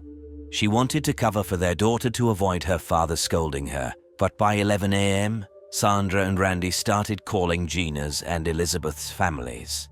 The Pena family didn't answer the calls, presumably because they were at work. Around 1 p.m., Randy went to talk to Gina. She mentioned that she last saw the girls at 10:45 p.m. the previous night when they were heading to Elizabeth's house. Gina suggested that Randy should go together with her to the Pena family home. They did just that. Randy Ertmann and Gina knocked on the door and even the windows of the house, calling out for Jennifer and Elizabeth, but received no response. Randy took Gina back home and returned to the Pena family's house. It was then that he finally met Adolfo and Melissa Pena. The parents of Elizabeth revealed that they hadn't seen the girls since the previous evening and assumed that their daughter was just sleeping in on her summer vacation, so they hadn't checked her room in the morning. They called the police, but initially, the authorities didn't take the disappearance of the girls seriously. In response, the families took matters into their own hands, printed flyers, went door to door asking neighbors if they had seen their daughters, but no one had any information. Adolfo came up with an idea to walk through the park since he knew about the short path to his house. He walked across the railway bridge and the path where the girls might have walked. Something urged him to check near the tree line, but fortunately, he didn't give in to that intuition. 4 days of uncertainty passed when a call came into the Crime Stoppers hotline. An anonymous caller reported that the girls were in the park. Officers immediately began the search. At the edge of the wooded area, an officer noticed something resembling an item of women's clothing. As he approached, he realized it was not just clothing but the bodies of the girls. The victims were lying on their backs just a few meters apart, naked, and their bodies had already greatly decomposed due to the summer heat. Insects were present, making it even more difficult for even experienced police officers to look at the bodies. Initially, they wanted to keep the horrifying find hidden from reporters and the public, but the news spread rapidly.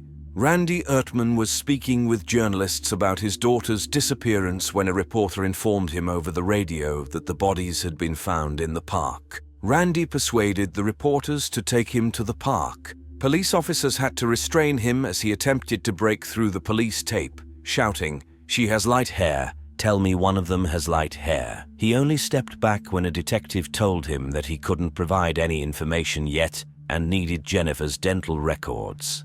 It was then that Randy understood the officers were trying to shield him from the sight of the bodies, an image he would never be able to forget. Dental records confirmed that the bodies found in the park belonged to 14-year-old Jennifer Ertmann and 16-year-old Elizabeth Pena. The cause of death was strangulation. Several shoe prints were discovered around the bodies, indicating that there were multiple perpetrators involved. Now, when the girls were found, the police were determined to find those responsible for their deaths. Although it was assumed that the call to Crime Stoppers could be entirely anonymous, the police traced it back. The call led them to the home of the Kent family. The homeowner, Joe Kent, admitted to making the call. He listed several names and claimed that these individuals were the ones who killed the girls. Among them was his own brother, Peter Kent. The police searched Peter's room and found jewelry belonging to the girls, which confirmed Joe's statement. But what exactly happened that night? So, Jennifer and Elizabeth decided to take a shortcut through the park because they had promised their parents to return before the designated time. It was around 11 o'clock, and the park was not a particularly safe place for two young girls at that time. Nevertheless, they walked through the park and encountered two young men. The guys' names were Frank and Roman Sandoval. They didn't say anything to the girls, didn't attempt to harass, shout, or whistle at them. They simply passed by. It would have been wonderful if they had told Jennifer and Elizabeth about the gang meeting taking place in the park and advised them to turn around and go in a different direction. That would have saved them. However, the brothers just walked past. Soon after, they heard a woman's scream. Did they realize what was happening? Yes, of course, they did. But they didn't do anything. They just left. The twin brothers, Frank and Roman, had just attended a ceremony for initiating a new gang member, which was held in the park. 6 young people aged between 14 and 18 took part in the ceremony. Essentially, they were all teenagers. The participants included 18-year-olds Jose Medine, Derek Sean O'Brien, and Peter Kentua, as well as 17-year-old Efren Perez and 14-year-old Venancio Medine, the younger brother of Jose. The new 17-year-old gang member whose initiation was taking place was named Raul the Ariel. So, besides the Sandoval brothers, the 6 teenagers gathered in the park to initiate the new gang member. The initiation was quite peculiar. Raul had to fight with each of the guys for 5 minutes. He didn't succeed entirely, but they accepted him nonetheless. After the formal part, if you can call it that, the guys stayed in the park, drinking and chatting. Suddenly, Frank Sandoval had an uneasy feeling and insisted that he and his brother leave. Following the twins, 18-year-old Jose Medine and his 14-year-old brother were about to leave when suddenly Jose noticed Elizabeth. He attempted to grab her chest, but she pushed his hand away and wanted to continue walking. However, this was not part of Jose's plans. He said, "No, little girl, where do you think you're going?" and put his hand around her neck, dragging her down the small slope. Jennifer was walking slightly ahead and had already passed the spot where the gang's initiation was taking place. She had every chance to escape and save herself, but upon hearing Elizabeth's cries, she rushed to help her. Not many would have intervened in such a situation, but Jennifer acted exactly like that. She saw only Jose and thought that she and Elizabeth could handle one guy together, giving her a real chance to save her friend. She probably didn't suspect that there were 5 more teenagers down the slope. So when Jennifer rushed back to Elizabeth, other members of the gang grabbed her and knocked her to the ground. The guys forced the girls to take off their clothes and underwear, and for the next hour 5 guys in turn, and sometimes at the same time, mocked Jennifer and Elizabeth. 14-year-old Venancio Medine watched in amazement. Later, he will tell how the girls fought off their attackers. Jennifer bit the assailants, while Elizabeth kicked the air and screamed. They were, of course, weaker than the 6 teenagers, the boys, but they still did everything they could to escape. During the attack, the victims often looked at each other, which made them cry even harder. At first, Elizabeth didn't cry, she was more in anger. However, seeing what the boys were doing to Jennifer, tears started streaming down her cheeks as well. The boys approvingly patted each other on the back when they switched places and crudely insulted the girls. Even Jose dared to ask Elizabeth for her name and phone number while mocking her. 14-year-old Venancio Medine watched the attack in horror. When he asked to hang out with his older brother, he probably didn't expect anything like this. He also didn't want to participate in the relentless abuse, but he feared the other boys. So, after their instructions, he also mistreated Jennifer. It is reported that he was the only one who asked his brother and Peter Kent to release the girls, but Peter whispered to him that they saw their faces and could identify them. The leader of the group, 18-year-old Peter Kent, declared that they must not allow the victims to be identified later. The newcomer, Raul, yelled at Jennifer, ordering her to kneel. He and Sean O'Brien began choking Jennifer with Sean's red shoelaces. But they tore apart, and they had to finish what they started with the girls' shoelaces. Elizabeth, who was forced to witness Jennifer's murder, pleaded with the boys to spare her, offering to give them her phone number so they could meet up and hang out if they let her go.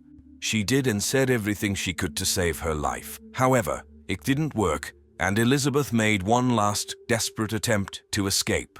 Unfortunately, she was intercepted. Peter Cantu always boasted about his steel-toed boots. It was with those boots that he attacked the girl, breaking her ribs and knocking out several teeth. Then, Peter, Jose, and Efren strangled Elizabeth with shoelaces. At that moment, they noticed Jennifer was still alive, and they started stomping on the victims' bodies and necks to ensure their demise. It was a monstrous murder of the girls, who simply wanted to take a shortcut so their parents wouldn't scold them. Without a shred of remorse, the killers divided the spoils, the few pieces of jewelry that belonged to Jennifer and Elizabeth. They even took the watch with Goofy, a Disney character that Jennifer liked. On the first ring was engraved the letter E, and Jose took the ring to give it to his girlfriend, Esther.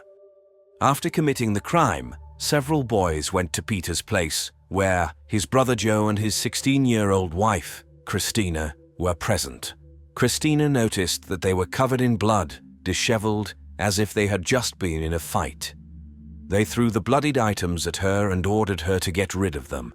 Christina asked what had happened, and Jose replied that they had just had some fun. Then they began relishing the details of what they had done, showing enthusiasm and boasting, without any sign of remorse. It disgusted Christina and Joe to hear this, but they pretended that everything was normal and silently listened. Christina herself had been a victim of violence in the past, and the actions of the gang deeply affected her. When the boys left, she told her husband that he should call the police anonymously. Joe was hesitant because it wasn't just about his brother but also about the other gang members who could seek revenge against him. However, Christina couldn't bear the thought of the girls lying in the park without their families having a proper chance to say goodbye to them. She convinced Joe to make an anonymous call to Crime Stoppers, ensuring that nobody would know it was him. The next day, Joe made the call in a hushed tone, informing the police where to find the bodies. Initially, the police didn't find anything, but after 4 days, a persistent officer eventually discovered the crime scene. Undoubtedly, Christina and Joe were very scared when the police traced the anonymous call, but they had made the right decision in doing so. On June 29, 1993, all 6 members of the gang were arrested. The red nail polish belt they used to try to strangle Jennifer was found in O'Brien's apartment. During the interrogations, the friendship between the boys came to an abrupt end. Each of them claimed to have been in the park, but others were the ones who killed the girls. The police pieced together the full picture of how events unfolded that night. Nearly all the details about what happened were known thanks to the testimony of 14-year-old Venanzio Medellin. The boys were tried separately, so the families had to listen to the horrifying details of their daughter's murders 5 times. Venanzio Medellin was the exception. He made a deal and was sentenced to 40 years in prison. The other 5 were sentenced to the death penalty. In the cases of Jose Medellin, Derek O'Brien, and Peter Cantu, the sentences were carried out. Sean O'Brien and Jose Medellin found the courage to apologize to the victims' families, but Peter Cantu didn't even do that. Adolfo and Melissa Pena believe it doesn't matter, as he wouldn't say anything that would change anything. The sentences of Efren and Raul were changed to life imprisonment because they were 17 at the time of the crime, and the Supreme Court prohibited the execution of individuals who were younger than 18 when they committed the crime. The court proceedings were extremely difficult, not only because the victims' families had to listen to their daughters' torture 5 times, but also because the criminals' relatives accused Jennifer and Elizabeth's parents of allowing them to go to the park, even though their own relatives were drinking and fighting there too. Efren's stepfather approached Elizabeth's father and said in Spanish, "This is your fault for not raising your daughter properly." The most horrifying aspect of this story is that it wasn't the gang's first crime. Sean O'Brien, Peter Cantu, and Jose Medellin had already murdered a young mother, 27-year-old Patricia Lopez. She was waiting at a gas station for her husband to pick her up after her car broke down. The killers dragged her into the park, where they assaulted and strangled her with Sean O'Brien's red nail polish belt. O'Brien's fingerprints were found at the crime scene, and all of this happened 6 months before Jennifer and Elizabeth's murder. However, he was not charged for it. In addition to that, the criminals attacked random pedestrians on the street at least twice, including an armed robbery of another teenager and the murder of a completely unknown man. Despite the horror of the case, it had some positive consequences. Jennifer and Elizabeth's parents showed the world what it means to be a victim but not a helpless one. When the judge asked the parents if they wanted to address Peter Cantu, Randy Ertman immediately stood up and expressed everything he needed to say to Peter. Many criticized the judge for allowing Randy to yell at Peter. However, thanks to this, now after the sentencing, the victims' families have the right to address the perpetrator. They can also be present during the execution, which was previously prohibited. The families of Elizabeth and Jennifer visited the executions of the 3 killers. The families continue to fight for justice to this day. All 6 convicts appealed their sentences. Venanzio was denied parole 5 times, and each time the families met with the judges to prevent his release. Randy said, "I want this man to sit in jail for the rest of his life. I want this piece of crap to die in jail, and I will do everything in my power to keep him in jail. Do you want him as your neighbor? Do you want him living next to you?" Jennifer and Elizabeth had no choice. He had a choice. He could have walked away, but he didn't. Unfortunately, after his daughter's murder, Randy tried to find solace at the bottom of a bottle. But after 5 years, he pulled himself together, quit drinking, and started the path of healing. He and his wife moved away because everything in their hometown reminded them of their daughter. In 2014, at the age of 61, Randy Ertman passed away from lung cancer. Jennifer was his only daughter, and he fought not only for her but for the other victims as well. Thanks to him, other victims' families now have more rights and opportunities. What motive for murder would you consider the most trivial? Betrayal, jealousy, or money? Don't rush to answer. This is a tricky question. After all, a jealous person might turn out to be greedy, and an unfaithful wife may burn with jealousy herself. When in a love triangle each person has their own motive for murder, it won't be easy for the police to figure it out. And then even a killer who no one would dare to call very smart will manage to lead the investigation for 467 days. Growing up in Amarillo, Texas, Robin knew exactly what she wanted in life, even as a child. She wanted to stay at home and take care of her children while her husband provided for the family. Her parents, both military veterans, had a happy marriage that lasted for 40 years, and she dreamed of having a similar relationship. However, things didn't go as planned because she often chose the wrong partners and avoided the good ones as if they were a danger. But above all, Robin feared being alone. She hated being alone, and she was afraid of being alone. Fortunately, thanks to her sociable nature, she got a job as a waitress in a restaurant where there was no shortage of attention from men. And so one evening in 2003, at the age of 22, Robin met a wonderful young man named Jeremy David Spielbauer. Though everyone simply called him JD, 21-year-old JD was gentle, caring, and exceptionally polite. He served in the Marine Corps and had been deployed to Iraq and Afghanistan. He also found work as a mechanic in civilian life. Needless to say, Robin fell head over heels in love with him. Just 2 months later, she joyfully announced to her parents that she and JD were expecting a child. Her parents had only just learned that she was dating someone, but they chose not to argue. Robin moved into JD's and his mother's house. After the birth of their daughter, they decided to get married. Soon, their second daughter was born. However, as is often the case, financial difficulties made life increasingly challenging for the growing family, and conflicts became inevitable. Then, to the surprise of their friends and family, the family began attending the local church about 3 times a week. There, they made new acquaintances, including a young mother of 2, Katie. The girls quickly became friends, but Robin's friend Aaron House looked with suspicion upon JD's newfound religious devotion. She believed that their church attendance was a more trivial reason, a desire to see Katie more often. Unfortunately, she was right. Robin stubbornly turned a blind eye to everything until the day her husband moved in with his lover. Approximately 8 years into their marriage, Robin filed for divorce and returned to live with her parents. JD and Katie got married on November 10th, the founding day of the Marine Corps. Now, JD helped Katie raise her 2 children, but it was clear that Robin hadn't forgotten her ex-husband until she became interested in Jared. It was evident that the young man genuinely liked Robin, and her friends, especially Aaron, were very happy for her. Robin at last regained her old self, rejoiced, and smiled happily, just like before. It seemed like a happy family and a cozy nest were on the horizon for the girl. But this glimmer of hope quickly dimmed one night in April 2014 when Robin got into her car and drove away, never to return home.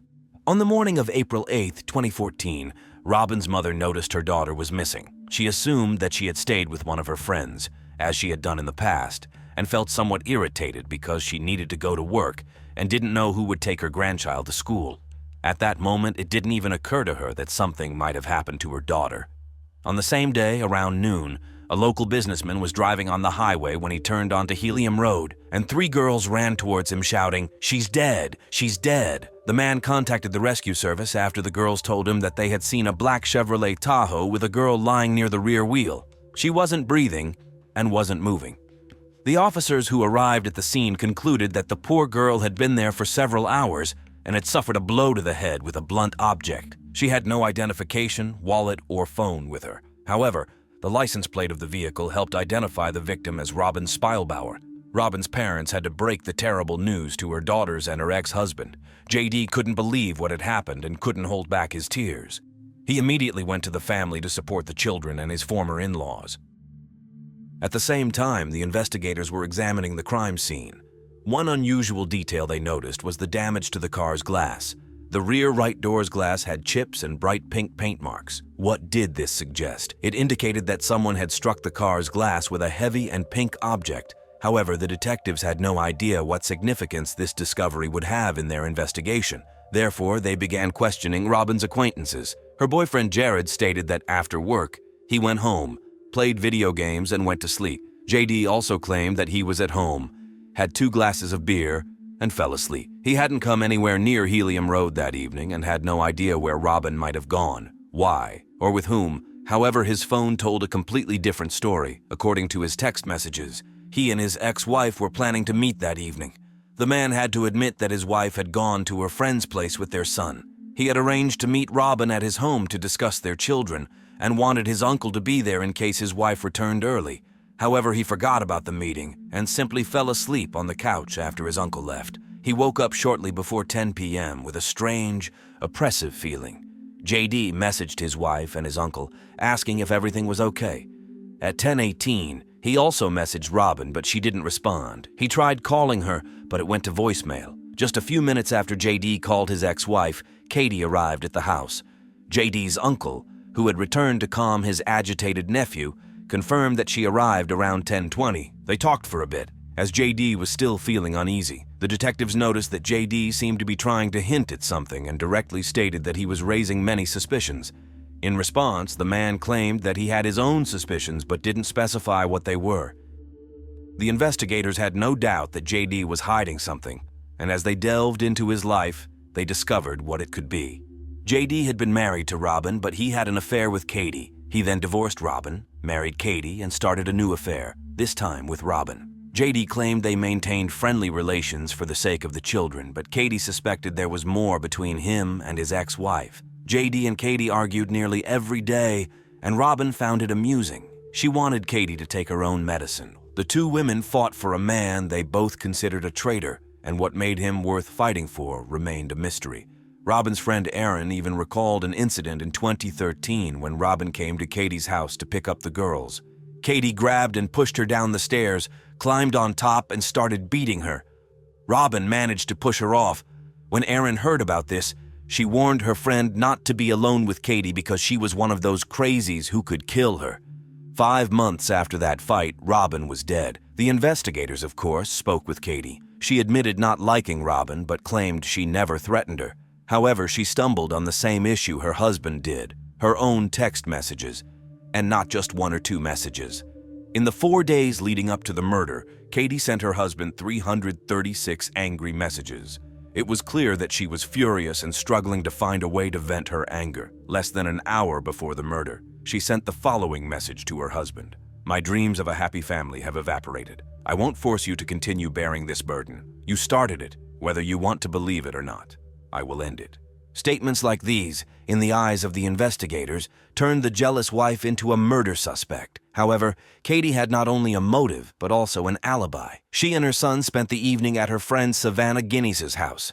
They left around 10 p.m. and returned home at 10:20, which was confirmed by J.D. and his uncle. Furthermore, there was no evidence connecting her to the crime scene, at least not at that point. On the same day that investigators were interrogating Katie, the forensic expert conducted an autopsy on Robin.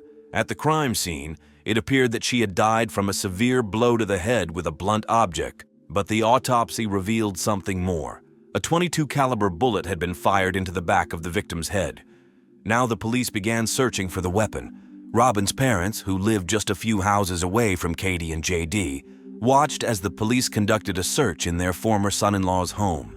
The family had an entire arsenal in the house, which was quite common for Texas. However, one small detail caught a lot of attention. A pistol with a bright pink frame, the same caliber as the bullet that killed Robin. A piece of plastic had broken off the pistol. Therefore, the investigators returned to the crime scene and combed the area around where they found the car. They discovered a .22 caliber shell casing and 2 bright pink plastic fragments that obviously matched the pistol. What was particularly intriguing was that before they found the weapon, but after the murder, the investigators had browsed Katie's Facebook page and found a photo of her shooting the very same pink pistol. However, before they could realize the significance of this discovery, she deleted the photo. It seemed like Katie didn't want the police to know about the weapon. But why? Detectives took a closer look at where she was at the time of the murder. You may remember she had an alibi. She and her son spent the evening with Savannah's family and left at 10 p.m. However, Savannah told them that Katie and her son had left at 9:50 or around that time. Just 10 minutes, but they were crucial. It only takes from 3 to 5 minutes to drive from Savannah's house to Helium Road. These 10 minutes cast doubt on Katie's alibi, and her best friend was the one who brought it to light. There was more. At 10:13, Katie's phone pinged at a tower that could be considered close to both Savannah's house and the crime scene. This meant that Katie had the means, opportunity, and motive to commit the murder. The police believed they had everything they needed for an arrest. They arrested Katie in front of her 12-year-old son, Diego. By the way, as all witnesses confirmed, Katie was with her son the entire evening. Wouldn't he have noticed if his mother had stopped the car in the middle of a field, had an argument with someone, and then committed a murder? Especially since Robin had not only been shot, but also struck with a blunt object on the head. The teenager surely would have noticed. But when he was questioned, he said that all he remembered was sitting in the car with his mom and playing games on his phone while they drove around the city. Thus, on April 11, 2014, just 4 days after the murder, the investigators informed Robin's parents about the arrest. Robin's loved ones lost a daughter and a friend. But the consolation for them was that the person responsible for her death, Katie Spielbauer, was behind bars. Is the case closed? Not quite. Katie remained in jail, unable to post bail, while investigators and District Attorney James Farron built their case against her. They soon received assistance from an unexpected source. J.D. came to the police station and stated something he had maintained all along. He had been at home with his uncle when he received a message from Robin proposing a meetup on Helium Road. This time, J.D. added to his story by saying that just after 9 p.m., Katie returned home. She was in a bad mood and started an argument. J.D., not wanting to fight, went to his bedroom and lay down. When he woke up, he found that his wife had left in his car. That was when a terrible feeling of dread overcame him, and he decided to check if everything was all right. J.D. and his uncle received responses from Katie, confirming everything was fine, but there was no response from Robin. When the detectives asked J.D. why he decided to tell them about this now, he explained that the thought of his wife being involved in Robin's murder was driving him insane. The investigators challenged J.D.'s story, which contradicted phone records available to the police. J.D.'s phone pinged at 9:23 while he was on his way to the crime scene. J.D. then explained that someone else had taken his phone and his car. It was Katie. She saw his messages with his lover and took his phone, his car, and went to confront Robin. But why did Katie hit the car's rear right window with a gun? The detectives were convinced that it was likely the lovers had met on Helium Road, sitting in the back seat of the car when Katie arrived. She fired her gun before J.D. could react, and now he was torn between his loyalty to Katie and his desire for justice for Robin. After a few more days, JD finally agreed to tell everything. JD and Robin had met on Helium Road, sitting in the car and just talking about the kids. When they noticed headlights approaching, they heard a loud knock on the window, obviously not made by a fist. JD opened the door, and it was Katie. The girls immediately started arguing. JD demanded they stop fighting and reassured Katie that they were just talking about the children. He then went to his car and drove home, convinced that Katie would follow him, but he was wrong, so he sent 2 text messages, asking if everything was okay. JD explained that he hadn't told anyone earlier because he didn't want to believe it, as he still loved Katie, but now it was all over. He filed for divorce and never visited his wife in jail, as she was going to be there for a long time unless she could prove her innocence. When investigators took on the case, it seemed simple and straightforward. It took them 4 days to link Katie to the murder. The prosecutor believed that after some time in jail, Katie would confess. However, even her husband's admission didn't help. Katie demanded a polygraph test. The police provided her with that opportunity and she took another one. She failed it miserably, but it didn't break her. She still refused to confess. Katie didn't deny her animosity towards her rival, but claimed she would never kill her or arrange someone else to commit murder. The reason lay in her tragic upbringing. Her father died when she was 2, and she buried her mother at 18. Knowing the hardships of growing up without parents, she would never do such a thing to Robin's children. All the evidence against Katie was circumstantial, and they needed something more solid. That's when a breakthrough happened.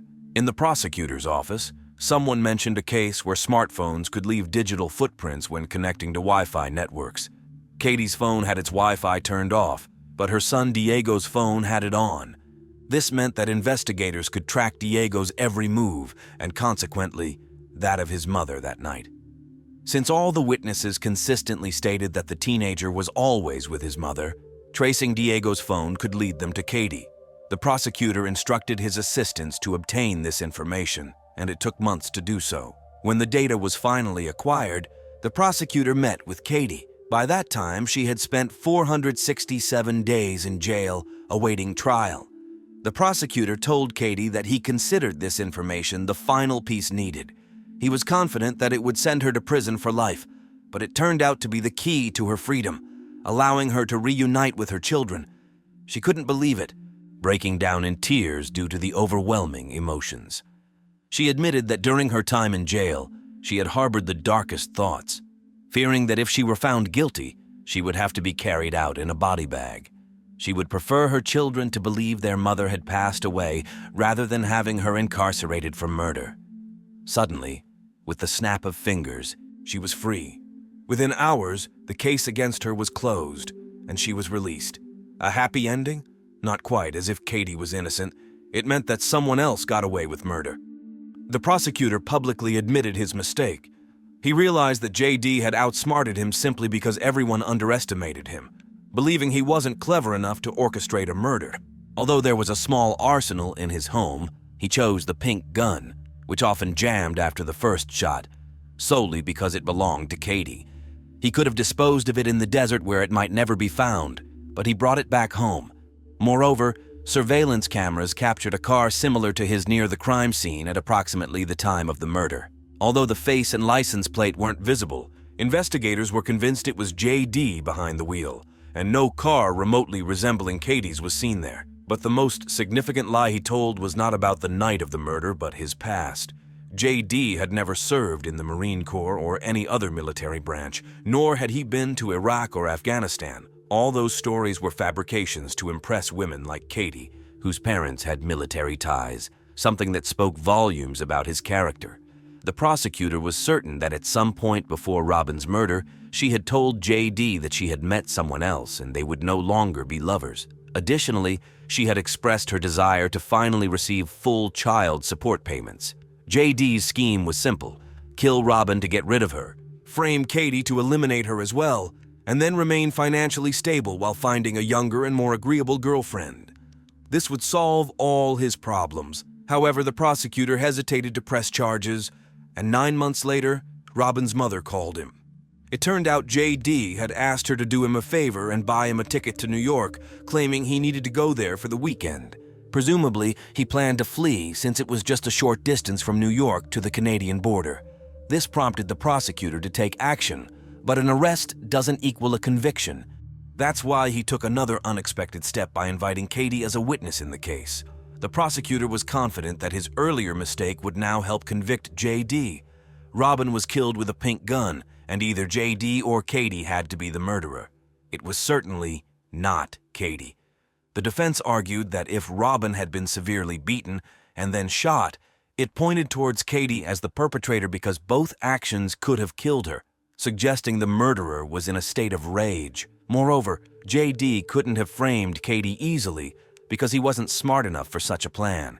If he wanted to frame his wife, he would have ensured that she had no alibi. J.D. could have been sentenced to death if the jury believed that the crime included a robbery because Robin's phone and wallet went missing, and later, her daughter's documents were found in J.D.'s car. However, the jury decided that this was more likely a theft than a robbery. Therefore, he was sentenced to life in prison, with the possibility of parole after April 20th, 2046, when he would be 63 years old. Justice was served for Robin, but her parents still felt the pain of the thought that their daughter's greatest fear came true when J.D. left her alone on that remote road. In January 2020, the case took an unexpected turn. The appellate court overturned J.D.'s conviction. It turned out that 2 jurors had formed opinions about the defendant and the case before the trial, which was not allowed by the procedure. Additionally, J.D. had complained about the performance of his lawyers. In 2021, the court found no issues with the jury selection process. However, the case was once again sent back to the appellate court to assess J.D.'s complaint about his attorneys. It's important to note that the appellate court did not conclude that the man was innocent, but rather that there was a procedural error. Even if J.D.'s trial is conducted again, Katie, who currently works at a law firm, has promised to be present on behalf of Robin to ensure that justice prevails once more. Katie herself has become the director of a company that helps teenagers and adults overcome emotional and physical traumas and change their lives for the better through sports.